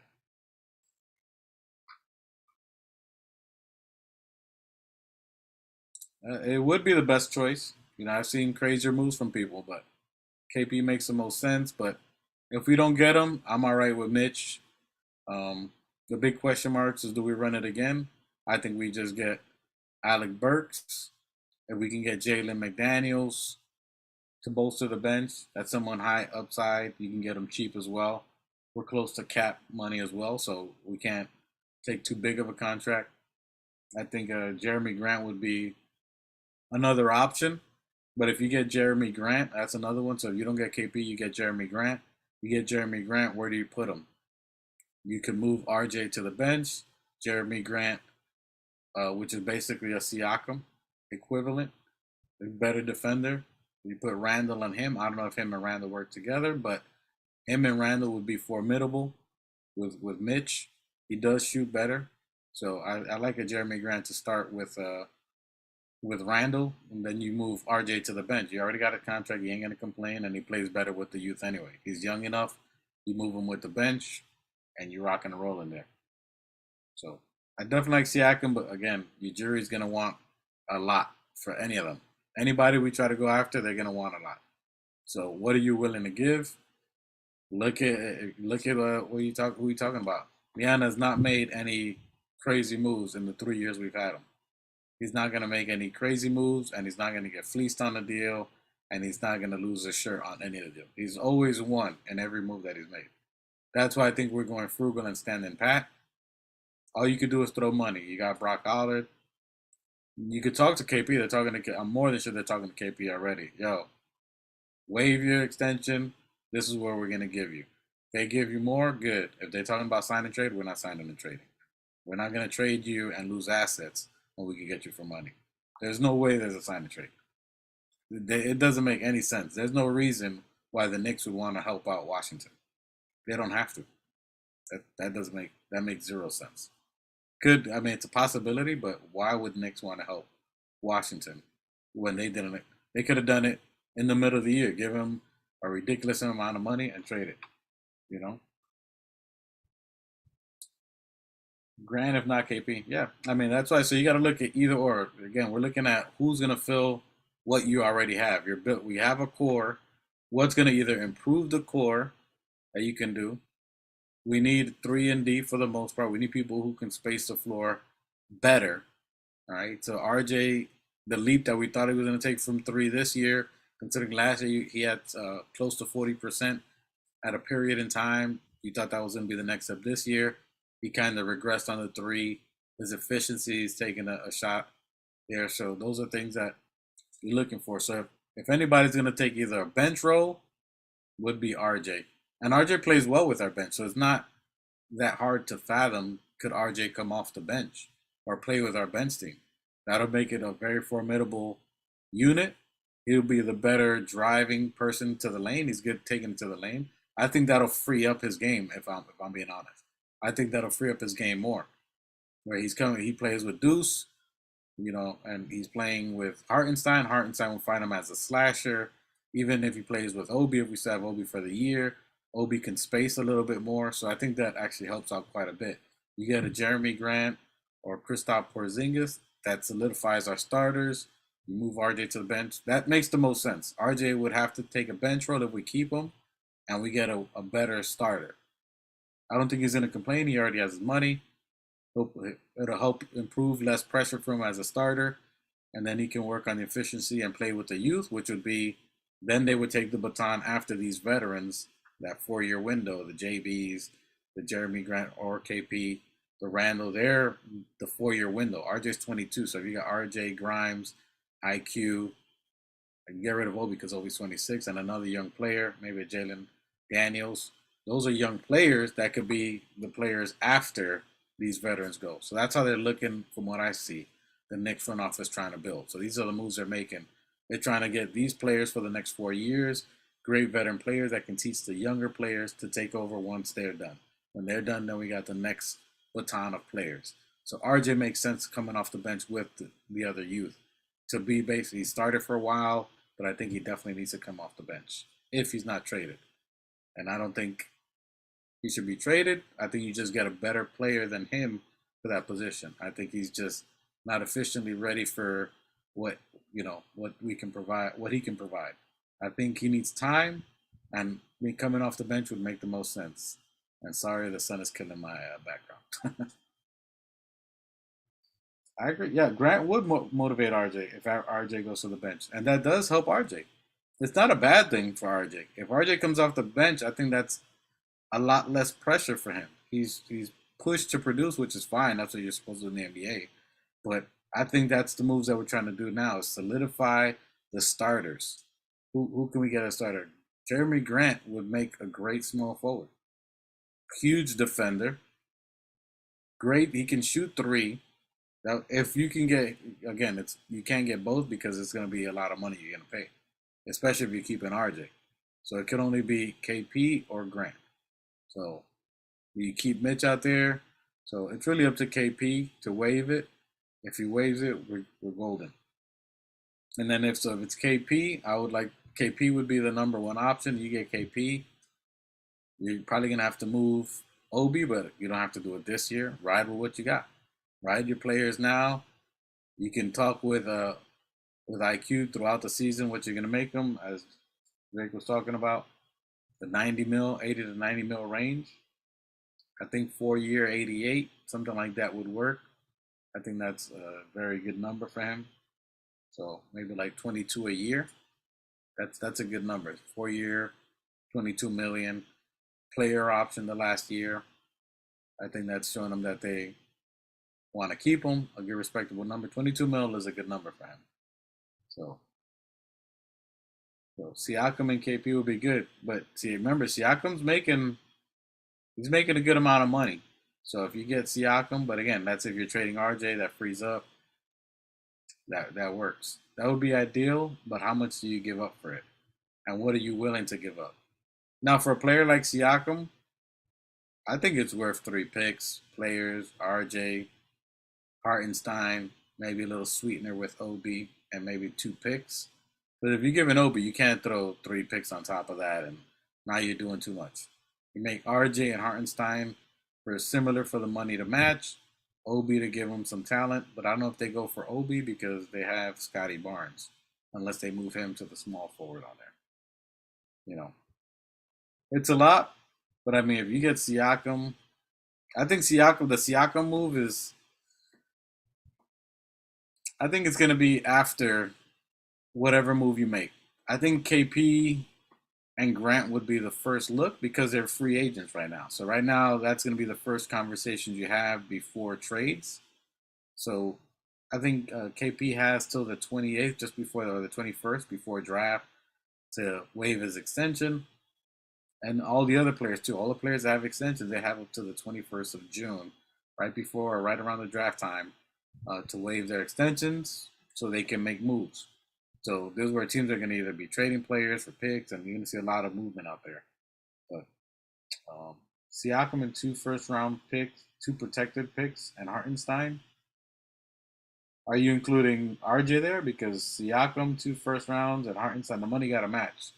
So you'd have to include RJ in that Hartenstein deal, and then 2 protected. Now, does Najuri? I figured that's what you meant. But does Najuri or whatever his name is, does he take RJ and Hartenstein will work for money? Now, would he take 2 protected picks? He's like a Danny Ainge. He's gonna want the unprotected ones. So 2 protected would be ideal for us. Yeah, I'd give him all day. I'd give him 3 protected for the most part. But it's what he's gonna want. Him and Ainge are usually the culture vultures, so they're gonna want unprotected. RJ would make sense if there's a trade. And the only reason you move RJ, let's get to that already. The only reason you move RJ is unless you get a better player. Unless you get a better player.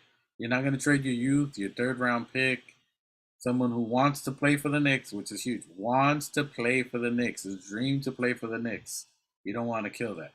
So he's dreamed of playing with us. 2 unprotected is definitely doable. I mean, look at the type of player you get. So picks don't really matter if you're getting a great quality player. Some people are hung up on, it's unprotected. Listen, if we have a 4-year window, those 4-year unprotected picks don't really matter because you have the players that you want. And here's a picture. Here's what we're going to talk about too, man, besides that. So besides these picks, there's a lot of teams with multiple first-round picks. Multiple. Orlando. I'm here in Orlando. Orlando has multiple first-round picks, and they're loaded with young talent. Are they going to use all those first-round picks? They have to pay those players. So it doesn't have to be a high pick, even if it's in the 20s or whatever it is. There's a lot of teams that with multiple first-round picks that they can't pay all those players. So would they trade that out for maybe multiple second-rounders? Yeah. Why wouldn't they? So, hey, I'm not going to use this 28th pick or this 26th pick and this 23rd pick. I'm not going to pick 2 players in whatever the first rounds or whatever. They're gonna trade for something else. Yo, give me your 2027 first rounder, a couple of second rounders. So there's a lot of different ways that they can swap and figure those out. So we can't get too hung up on unprotected. If we're in the Eastern Conference and Finals and championship run in those 4 years, unprotected doesn't matter. Give it to them. If you can get someone that's going to take you to that level, you trade it. They're not those draft picks again. They're not going to play for Tibbs. They're going to take 2 to 3 years to develop anyway. So you give up the picks. Most of those first rounders is very rare that they convey to some great talent. Look at Zion, as great as he was, the next, he's still, you can't count on him. Ja's good, but he hasn't, he said he's good in the West and he gets eliminated. So there's not everybody conveys. So why not get rid of unscouted talent that you don't know if it's going to turn into anything to talents of people that you can actually use. Give me 1 second, guys. Sorry, man. I'm about to die. So that's what you're going to be looking at there. So picks aren't really matter. The draft picks don't really matter. So, salute Ron, still Knicks fans. Check out my man there. Still contribute and help out his family in need. Yo, what's good, fam? I'm out in these streets, and I saw your show was on. I just wanted to show some love. Appreciate you, Ron. Still Knicks fan. Salute. The homies out there, we appreciate you. Thanks for checking in. Even if you're on the run, put on the side. Love the comment. Any feedback is good. Love it. So, appreciate that. All right. My question, will Tibbs adjust in the playoffs? He has not made it past the second round. I think he does the adjustment. If we let's look at, I hear the convos. As Tibbs makes the adjustment, does he? Let's look at what he's done this year. This year, before the season started, people spoke about Tibbs not making in-game adjustments, not using the youth, trusting only on the veterans, and playing them way too much and not playing enough for the other players. And all those things he did this year. He played a lot more youth. He trusted Grimes and Deuce more. They got some playing time. He used Obi, obviously still, because he still wants Obi to develop a certain way to what he wants him to develop. But he's made a lot of those changes. He made a lot of those changes this year, and for the better. Before, he only trusted the vets, would not trust any of the young ones, and he changed a lot this year. So I think he can in the second round. I think he can go advance farther. I think he's not as stubborn as Doc Rivers. But again, it's up to the front office to give him the right tools, right? Tibbs is a stickler mechanic. He's going to use his favorite couple of tools, but you got to get him some more talent. If you get him the right talent that you can count on, and I think he tried it. If you look at the first and even the first round, he tried other players, and we did use some other talent, but they weren't consistent. You got to get them good players that are experienced and consistent. That's why rookies won't count. That's why draft picks don't matter. That's why the draft doesn't matter, because those players aren't experienced. They're not ready. They can't contribute right away. They don't have any consistency to what they can do. So I think Tibbs definitely could adjust. It is frustrating now, but just like Randall is almost a player of Tibbs. Randall needs players around that he can trust, who he can know can hit. He wants to play with players who are going to be able to do something. That's why you saw the pressure release from him when Jalen Brunson came in. Jalen Brunson, we need someone with that mentality that's going to come in and ball out. That's why we'd love a Mikal Bridges from Brooklyn.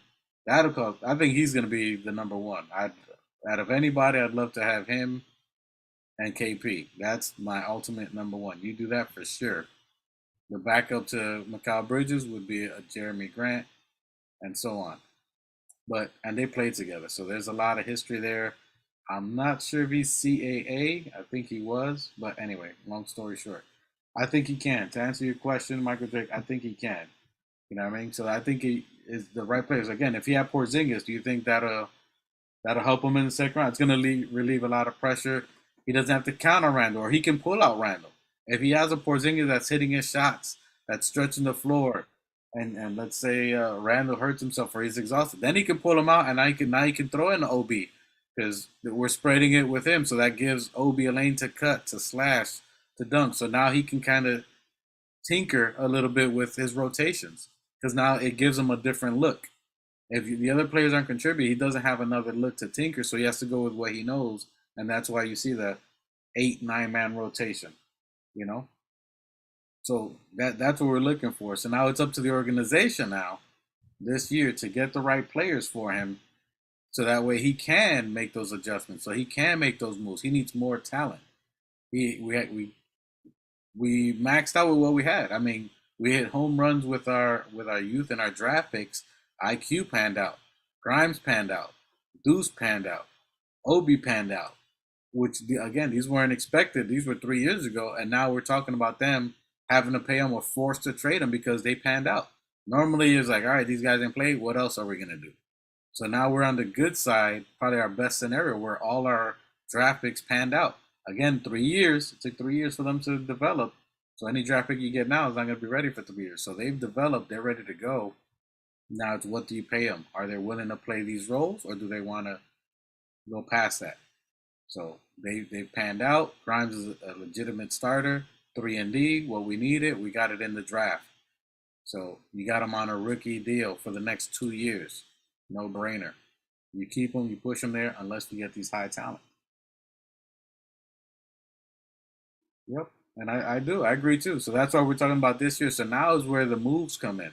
Now the adjustments. So we're looking at all the moves made. That we got rid of Scott Perry. They bring in Gerson Rosas, which again, happy birthday, Gerson Rosas. 45 years old. Damn, I could be one of these executives. You got Gerson Rosas. You got Leon. So the head office, you've seen the shift in the front office. So I'll let you know they're doing something. There's chess being played in the background right now. So they're making moves. They got rid of Scott Perry because there's a consensus of how they want to move, the direction they want to go in. So I think whether it's trades, I don't think the Donovan thing pans out. I don't think we would get into anything with Donovan Mitchell. I think eventually he would get here. You make the move for him, again, you'd have to include RJ Barrett or something like that. Does that move make sense? Does it get us better? And does that fit what we have? I don't think at this moment it does. I don't think at this moment we make that move. I think 2 years when he's available, that's going to be a great addition at that point in time. But I just don't think that's something that we're going to go with. Yep, and I agree. Yeah, we've done very well on draft picks, and being that we've done so well on draft picks that we've hit on all our picks, the team that we got from Utah, the Brockologists, the draftologists we got, the capologists we got, all of them that we got from Utah, they're geniuses and scout and talent, right? So we got them. We hit our home runs. They've already evaluated the next maybe 2 or 3 years of who's going to be available, where will we land, and what can you get. So I think they've already scouted that they know what picks or what year they want to make that move. So that's why if they throw in these picks or they're willing to throw these picks in, they've already scouted. They already know who they want to go for the most part and go from there. But right now we're in that window. We went farther than we were supposed to be. And now that we're in this window for the 4 years, now we have to add talent because now we're in a second round Eastern Conference Finals possibility. We've gone farther at a shorter period of time than most teams. Look how long it took Boston to get up to where they're at now. They're 6, 7 years together. They got to pay all these players all this money, So we're farther along in a 4-year period than most teams have. So we grew organically. What I did there anyway. So we grew organically by the draft, by the talent that we've had, getting them better, rolling the dice. We could have sold, traded off Julius Randle last year or nothing, but we bet on ourselves, and he got better. All the players that we made, all the moves we made have been good. So I think statistically we're gonna make that move and make the right choices now. Yes, to let RJ walk with 4-year development. I don't. Yep.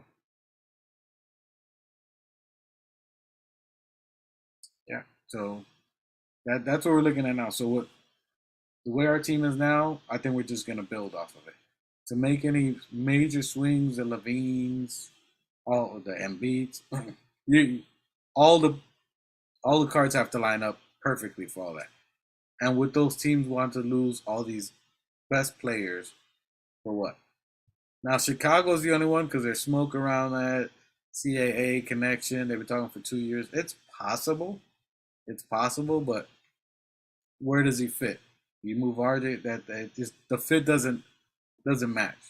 So I'm not with that there. So the logical sense for what we have to move us forward and continue to bolster our team, KP makes sense, free agent.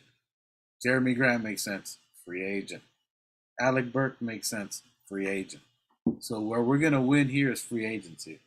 That's what we're looking at now is free agent. It's just money. All we have to do right now is money moves. It doesn't make sense for us to make any trades. As good as these players are, as good as you would want them to have, why would you continue to lose assets when you can get just as good from the free agency market for the most part?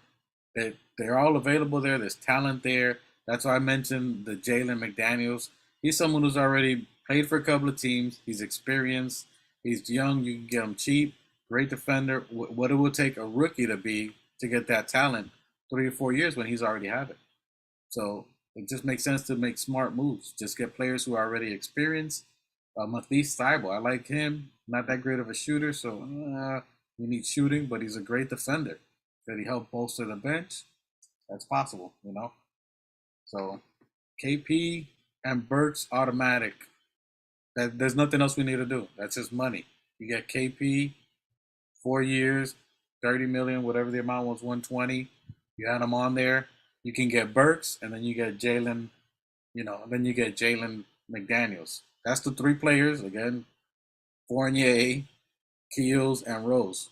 Three players: KP, Jalen McDaniels, Alec Burks. That right there is more than enough for what we have. That's more than enough to answer your question. That will give Tibbs the opportunity to go 10 players deep. Now you go from the bench, and people start, you bring Deuce off the bench to guard whoever their best players to slow them down, and then to dish out to Burks to score some points from the bench, to lob it to Obi. So now you got a bunch of different tools that's going to help them make that right choice. So it's only just small moves. I think that's why I think building and getting the free agency market makes the most sense. Trades doesn't make sense this year. Most of these players have at least a 2-year contract, so the best sense to make trades would be next year. Next year makes the most sense if a player's available or they make them available, which next year is going to be, for the most part, the teams that are going for the playoffs again. If they're going to run it back, they're going to try one more year. Golden State's paying a lot of money. They're over their luxury tax. So there's a lot of teams that are way over, not making it. The Clippers got no choice. They have to resign and run it with whoever they have. So I don't think making trades makes sense for us this year. Giving up picks. So I don't see how that works. There's tempting names. There's a lot of good names out there, but I just don't see it making sense. Running it back and just adding to our team just makes the most sense, and I think that's what's going to happen. KP makes the most sense. We've been talking about a stretch 5, a stretch 4, and also it doesn't hurt our defense. KP makes the most sense. You're only giving them money. We still have all our picks. We can still make all our moves this year, next year. That's just the only strengthen us out. So I think that makes the most sense. If we can get him, Jeremy Grant's the next option. That's another. And these are people who could start to add to our starting unit. Jeremy Grant, you move RJ to the bench. Then you got RJ, who loves Alec Burke and has played with him. They play good with each other on the team. So if you move RJ to the bench with Alec Burks, Deuce, you got something. Maybe and Obi, you keep him for one more year. You don't have to get rid of him. That's a solid bench. Maybe if you keep Hartenstein, so that's a good move right there. So that's something that strengthens up the defense for our starters. You got a small forward, Jeremy Grant, who's got playoff experience, who can shoot the three, who can defend, who's going to be remotivated because he's contending for something and playing in the Garden. So there's a lot of big things that you can do without making these, crazy moves or trades. So I think that's what the moves we're going for now. If we strike out on Grant and KP, again, we still don't have to make crazy moves. I think, and again, the key is we're running back with these players here. I like a Christian Wood. Christian Wood's a stretch. He's a player. He got unsigned, an unrestricted free agent. So he's someone who can shoot, defend. He won't start. You could put him at a center position. You could put him with Hartenstein. So he definitely can shoot. That's another 3-point shooter that he can spot up shoot. That's something that we're looking for. He's tall enough to play backup power forward if we needed to, or play center. So I like a Christian Wood on there. Alec Burks a cheat code. I think Alec Burke makes absolute sense, and it would be almost dumb not to get him. If he's willing to come and they don't, there's a way that we can get him. If we can get him, it just makes perfect sense. And I'm forgetting about Josh Hart, who obviously we're going to sign. I think Josh Hart, we give him, he's waiving 12. I think 14 mil would make sense. 3-4 year, 14 million, not too much, a little more than what he waived now. So Josh Hart's going to sign. I think 14 mil makes sense. But I think small moves like that Tibbs can play. So Alec Burks, we can plug him in the starters. So if we had Alec Burke in the playoffs this year, when RJ was struggling, you put an Alec Burke, he's in there. Jalen Brunson, you could plug him in right with IQ. They play with each other. So you got Alec Burke and IQ there. Makes perfect sense. You can bring him off the bench. Anywhere you put him, he's going to fit with starters, with the bench. He's the Swiss Army knife. Alec Burke is a home run. We got to get him. That's for sure. That makes Alec Burke for sure. And there's other players. I like a PJ Washington, and these are low player that you can add on and just help out. If we get rid of Obi, PJ Washington, I like him. He can shoot threes. He played in Charlotte. He's a good help defender. And these aren't great players, but these are good players that would help us. And again, he's a good 3-point shooter. Again, he can stretch the floor. He can give us help. So I like Alec Burks, PJ Washington, Jalen McDaniels, Christian Wood. That's it for the most part. B. Stiebel, if we can get him. Gary Trent Jr. is he's good, but I think he's young enough that Toronto keeps him or gives him a good contract. You know what I mean? So those are the players that I think we're gonna for sure. It's gonna be Alec Burks. I think that should be a home run. Jalen McDaniels is probably my next best pick that I would say we can get him. Look at his talent. If you guys don't know who he is, look at his game. See how he fits. See how he finishes around the rim. I mean, he got guard skills when it comes to laying off the glass, and a great defender. He can shoot the three very good from catch and shoot. So those are my picks on there. So I think to wrap it up a little bit, I think we're going to stand pat. I think we just add additional talent through the free agent market. I don't think we hit any trades. I don't think we do anything with the draft. If we do something with the draft, maybe we trade a couple of second rounders for, our first, or make a couple of switches. Nothing that would seem big or important to us. So when you see some of the moves, we might trade down or give 2 seconds. I don't think we're going to do anything in the draft. I don't think we're going to get any talent from the draft. We can make some moves like you'll see like pick swaps or something like that. I think we'll see like pick swaps for like 2028 or some ridiculous, stupid thing that doesn't make sense to us. Will make sense to the front office. And free agency is the best thing that we can do right now to add to take us to that next level. So look out for Alec Burks. And I got to give props to CP. CP called that early. I thought about it too, but he said it first. I got to give props on that. Raw talked about KP absolutely first. So those are great acquisitions.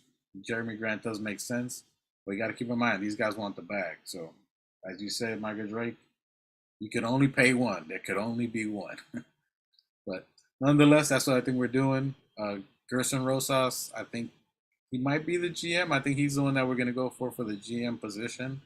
But right now they're in heavy talk. You're not hearing any kind of moves, but they're in heavily talks of negotiation players. So I think Kristaps would be the move. I'm pretty sure they're talking to his agent. We'll know by the 21st, I believe, that they can all decline their options. So once they waive their options, we sign Josh Hart first, and then you're going to see the landslide after that. So free agency is a move that we're doing this year. That's free agency. Any trade, you're hearing all the clickbait. You're hearing Knicks for clicks is all over the place. You know, this is the season. This the season to be tricking. They're trying to get us hyped. They're giving us a PTSD. There's no trade. I'm pretty sure there's not going to be any trade. That me personally, could I be right? Could I be wrong? Sure, but it just doesn't make sense. It doesn't make sense. And how you look at it, look at our last 3 years. What has Leon done? Has he made any crazy home run swings? Has he given up any farm? The only time that he even remotely tried to make a move like that was for Donovan. And Donovan was a CAA agent, player. So if you're looking at who we might get, look at anybody who's had any connection with CAA.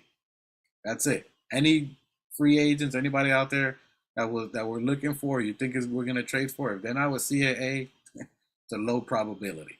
So free agency is the way to go, and I think we're just gonna just chill.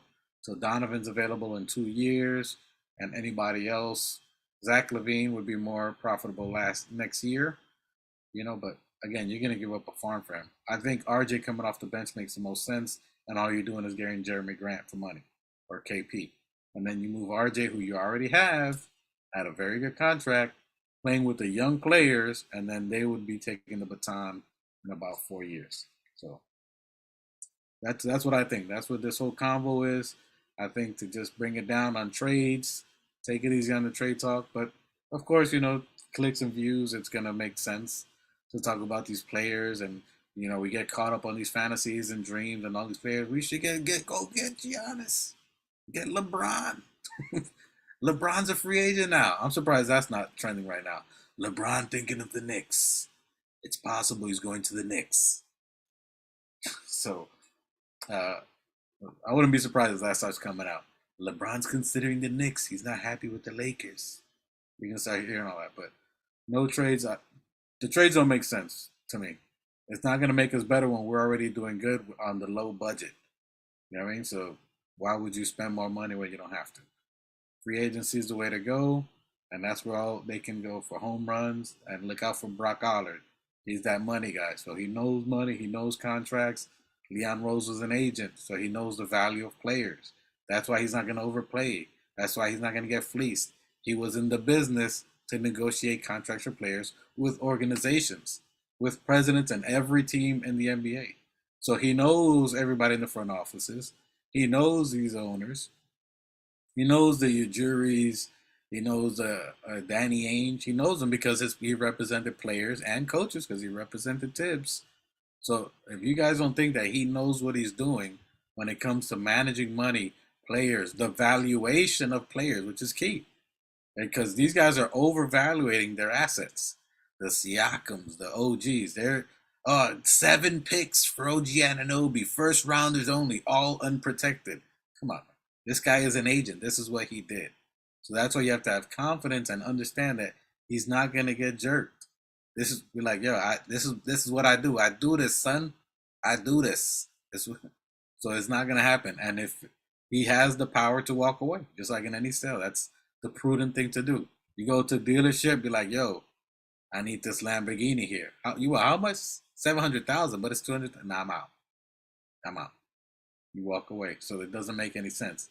He's too smart for that. And if it's not he's got, this is what I'm paying for. If I'm not getting this, I'm out.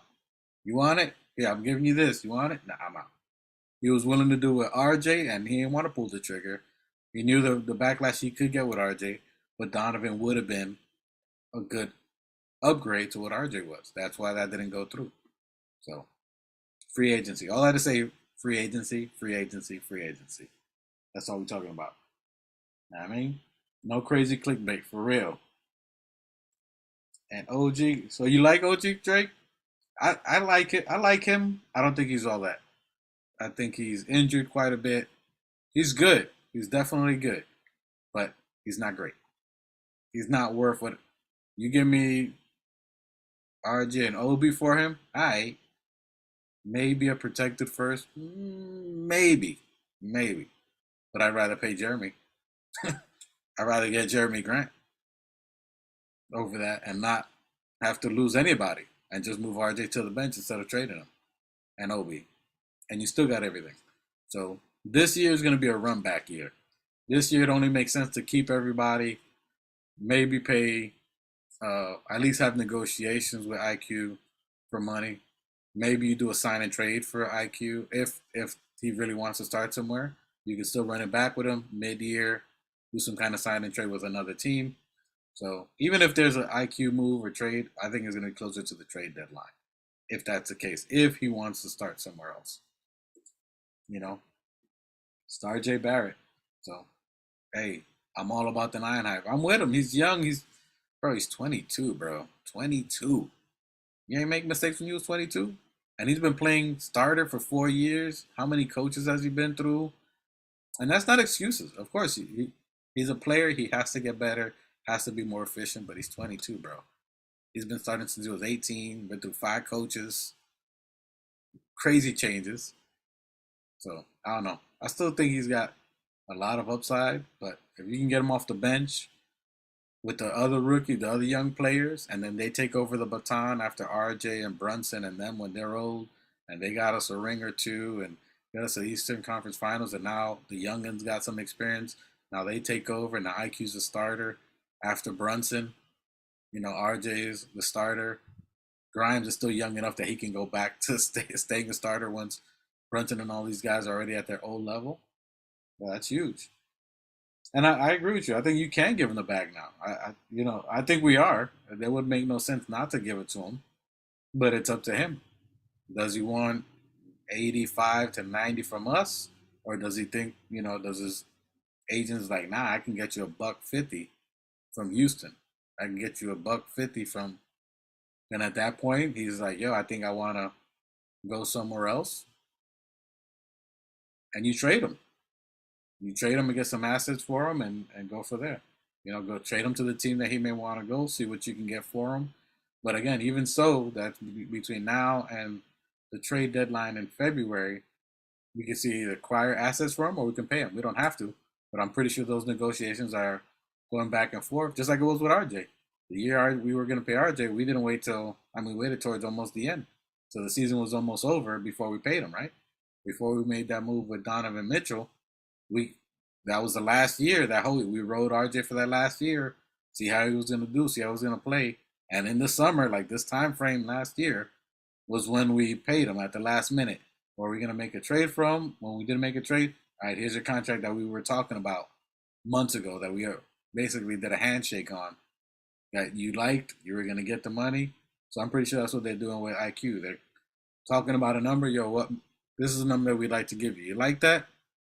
Yeah, I'm comfortable. I like that. Or, nah, I think I want to bet on myself. All right, we're going to ride with you for the rest of the year. We'll bring it up again. Yo, you want this money?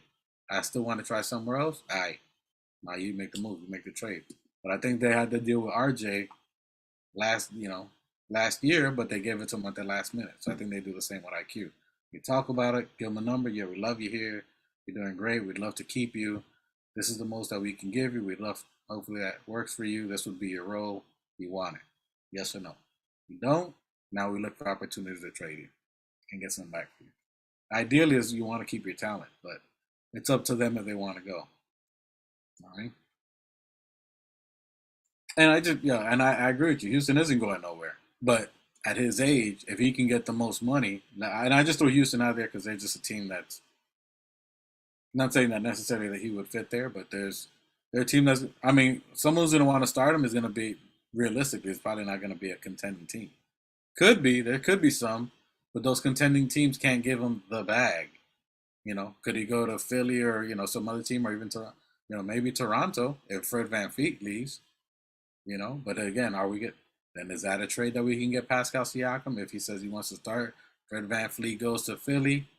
Now IQ's like, yo, I want to start. All right, yo, we want Pascal Siakam. Take IQ. You got a starting point guard here. We give you RJ, IQ, and then they would have to pay IQ, and re-sign him later or some kind of signing trade or something. But so there's options out there, but I'm pretty sure they're already discussing that. So there's other teams out there, then you can use them, but you get it. And I think he does want to stay. I think we want him to stay. I think he wants to stay. But sometimes that money's a lot, man. You may love your job. You say, hey, I love my job here, but the other jobs, like, yo, I'm gonna pay you double what you're making now, and you got job security.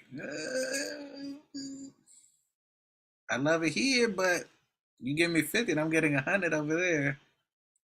You know, that's what I think. So I mean, it's a business. It's a tough business, but I think ideally we want to keep all our talent, and they get them here. Yeah, IQ. Look, IQ and Grimes. I want to say 75 for sure, Grimes, but I think all our kids we try keeping all of them. I think we're gonna, which Deuce is a restricted free agent. We're gonna pay him a mil, whatever it is for him. IQ, I think IQ takes. I think he's young enough. He likes the organization. He's growing. He's learning with Tibbs. He likes Tibbs. Likes his teammates. Does he stay here? Does Obi factor into keeping IQ? That's his best friend. Do we keep Obi for to keep IQ happy? That's a question no one's asking. That's his best friend, which it's a business. They don't have to, but keep him happy. That's why I say run it back this year. You can run it back at least one more year. Best friends are together. They're rolling. Everybody's happy. We grow from that. So, yep. Yeah, and I agree. IQ is close to the chip, and he's winning here. This is where you got drafted to come to the team that you got drafted to. You develop that. You got from a laughing stock organization at one point from 17 wins because he's been here 3 going on his 4th year. So he was here. I want to say correct me if I'm wrong. Was he here in the 17 win season or the year after that? Anyway, he's been here at least where we were only winning 30 games. So you got him from coming from bum seasons to where we've been to 2 playoffs with that he's been in the organization, 2 playoff runs, winning something, playing it there. He loves the Garden. No matter where he goes to get all that max money, the energy he gets from the Garden, he ain't gonna get that nowhere else. And he's a Garden player. He loves the Garden. If there's anybody who loves to play at home, it's IQ for sure. He loves doing this. He loves the shouting. He gets off on that for sure. So you know what I mean? Yep, I agree. So that's why I said running it back makes the most sense. Keep Obi, you keep IQ for sure at least one more year. There's no reason to get rid of him. There's no reason to force to pay anybody money this year. So why would you make trades for OB and IQ if you don't have to? Unless something really falls on your lap, they give me an offer you can't refuse. Give me something like that. All right, I got to get rid of this guy. They're giving me so and so. This guy wants this, which that's what Leon's looking for. He's not going to look for it to get fleeced or he's giving something up just to get rid of it. So IQ and him stay for one more year. It's almost a no-brainer. Keep him for one more year. Yep. Second year Grimes Deuce. There's no reason to get rid of any one of our young players. And if we get another good talent, let's say we get a KP or we get a Grant, you don't think that makes Randall better? You don't think that maybe with the injury, maybe that surgery, maybe Tibbs like, yo, you know what? I can't play him 35 more minutes. I can't play him 35 minutes a game. He's worn down. He's taking plays off on defense. He's giving us all he can, but he's dragging his energy. Maybe Tibbs sees that after so long, as you were talking about. Maybe he's running. Now he has that surgery. Yo, maybe I can't play him. Maybe that opens the door for Obi to get 20 minutes, which ideally I said last year, 25 minutes apiece. Maybe 30 and 20, something like that. Obi needs 20 minutes, and Deuce needs 20 minutes. If we can make that happen, our winning exponentially goes. So I think, run it back one more year, get players that actually are going to be in the rotation because we literally just wasted $30 million with Rose and Evan Fournier literally sitting there and could do nothing or contribute nothing. That was the biggest Achilles that we had. You have these players that you can literally do nothing with. They can't come in and contribute in any kind of way. So those players, could Alec Burke contribute any kind of way? Yes. Could Jalen McDaniels contribute? Yeah, he can. He's a defender. He's a shooter. He's a spacer. There's other things he can do. Can Jeremy Grant? Can KP? So those are you looking for? Those 3 dead spaces that weren't doing anything, that couldn't contribute anything. Free agency, you add those. That's another tool that Tibbs could use. Yeah, you're right. Yeah, I've been screaming for Chris Murray forever. Chris Murray would be someone that could fit in the rotation, plug and play. He's experienced, but again, you can get other players right now in free agency that already have a couple of years under their belt playing against the NBA players, the NBA talent, have developed in a team, in an organization that have professional training, that are experienced in playing or being around 72, 70, 80 game team rather than getting someone from college who's used to playing 30 games a year. Now with someone from the draft, you got to get them used to playing 80 games, conditioning, um, seeing where their heart's at. Are they going to be disciplined? Exposing them to now they're getting real money. Now they're traveling. It's a lot of different changes that rookies have to deal with. That you can get someone from the free agency that already has that under their belt. You don't have to worry like, all right, now I got to teach this person all these other things and get them used to it and acclimatize and get used to Tibbs' coaching. Where you have someone that's already a free agent, they're already used to it. Give them the money, come into camp, be ready. So, you know, stash. I mean, now again, that's what I'm saying. The stash 2 year, you could stash, but again, that's a roster spot that's not going to help you. You know what I mean? So for the stash player, yeah, if they got high upside and talent, that could be good, but that's an empty. That's what we thought with Keels, right? Or Keels is a stash type player. G League, move him to the G League. That's a G League player. So and we don't have the pick. Next year we got the 10th. Next year we could do a stash, and actually the Dallas Maverick pick makes more sense because now you have a 10 pick. Now you've made a decision whether you're keeping OB and IQ. Now you have a 10 round pick if we get 10. Now you got a high draft pick next year, and you've already made a decision on what direction you want to do. You've already had these players the extra year. Are you going to sign them? Do you move that 10 pick? Does it have a value with a Obi to get this extra star player or a Donovan or whoever else?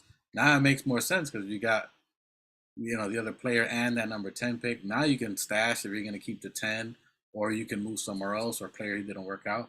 So the value is next year. Trades, you have more value next year.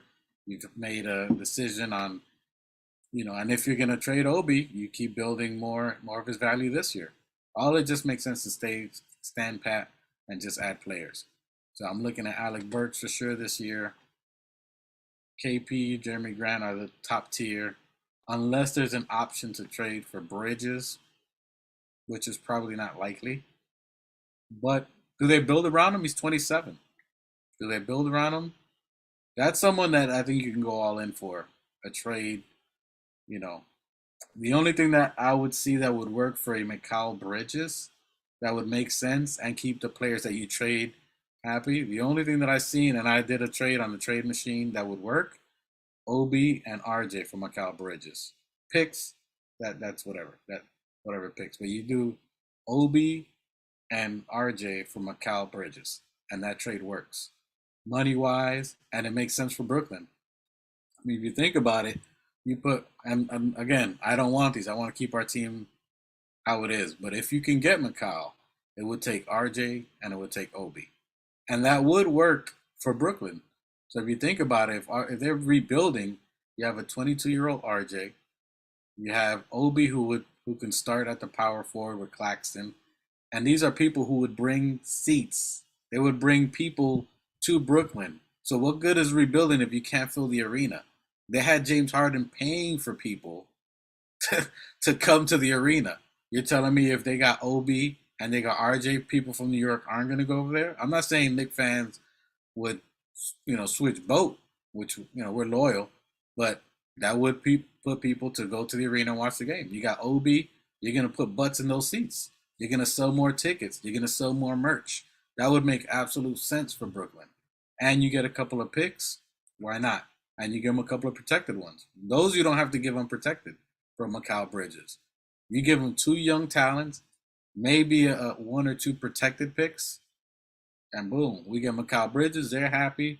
They got 2 young talents that they can up and grow. And they're still in New York. RJ wants to be in New York. They're not really moving anywhere. Obi's happy he's in New York still, getting money. He can get a big contract.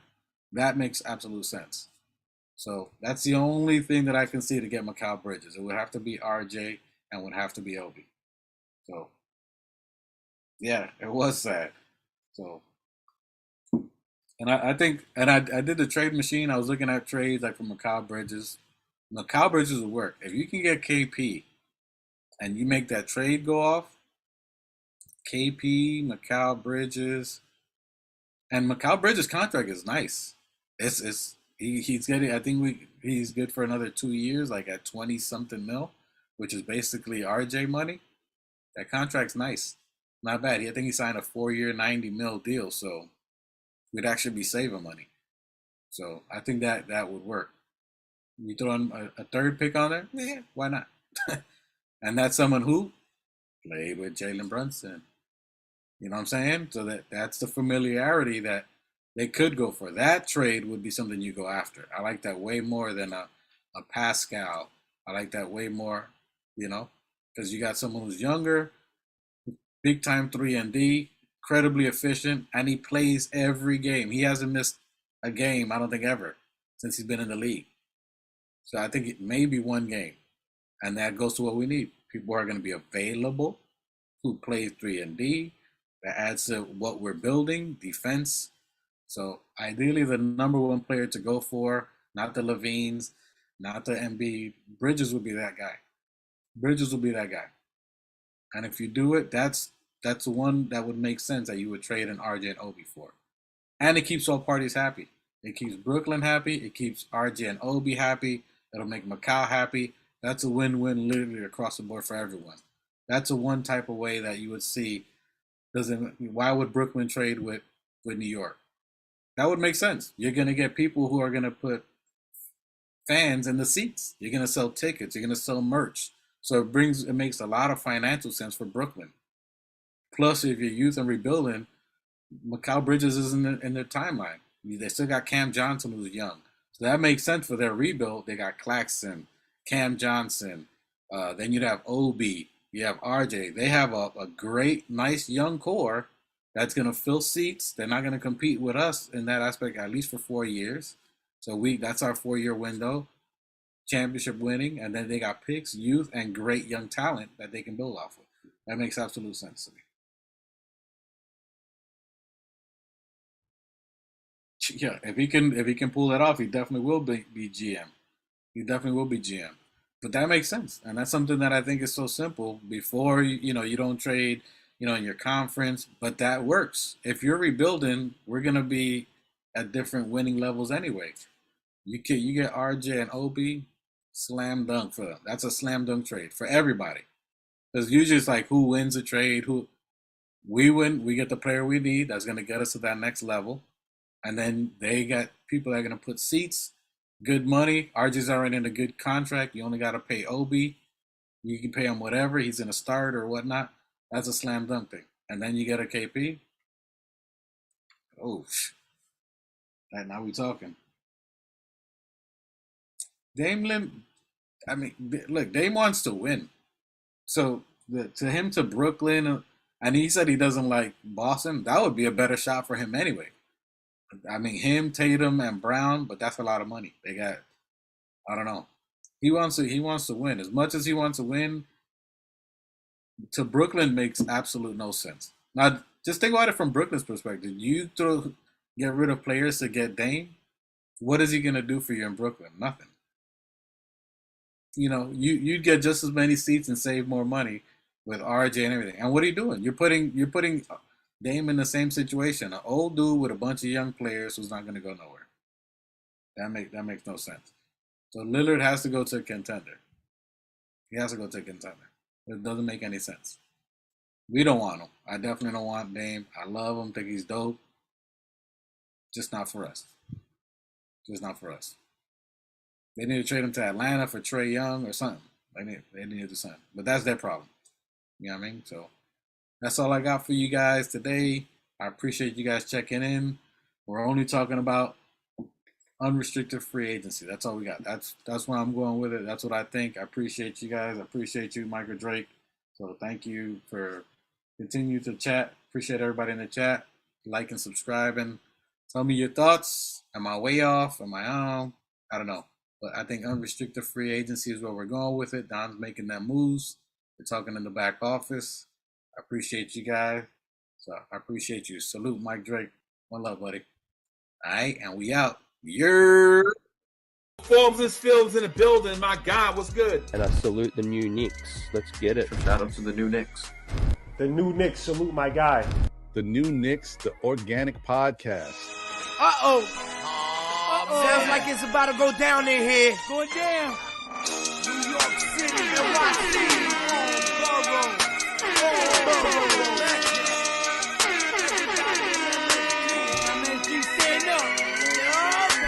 Brooklyn, Staten in the Bronx.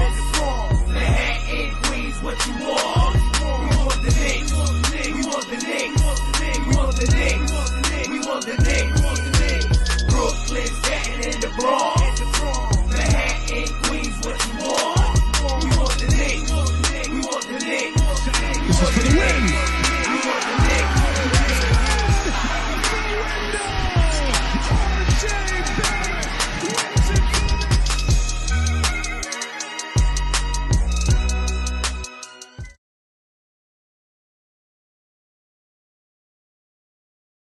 I mean, we have people chatting in, so hopefully some other people saw it. Still Knicks fan joining in, so we'll see.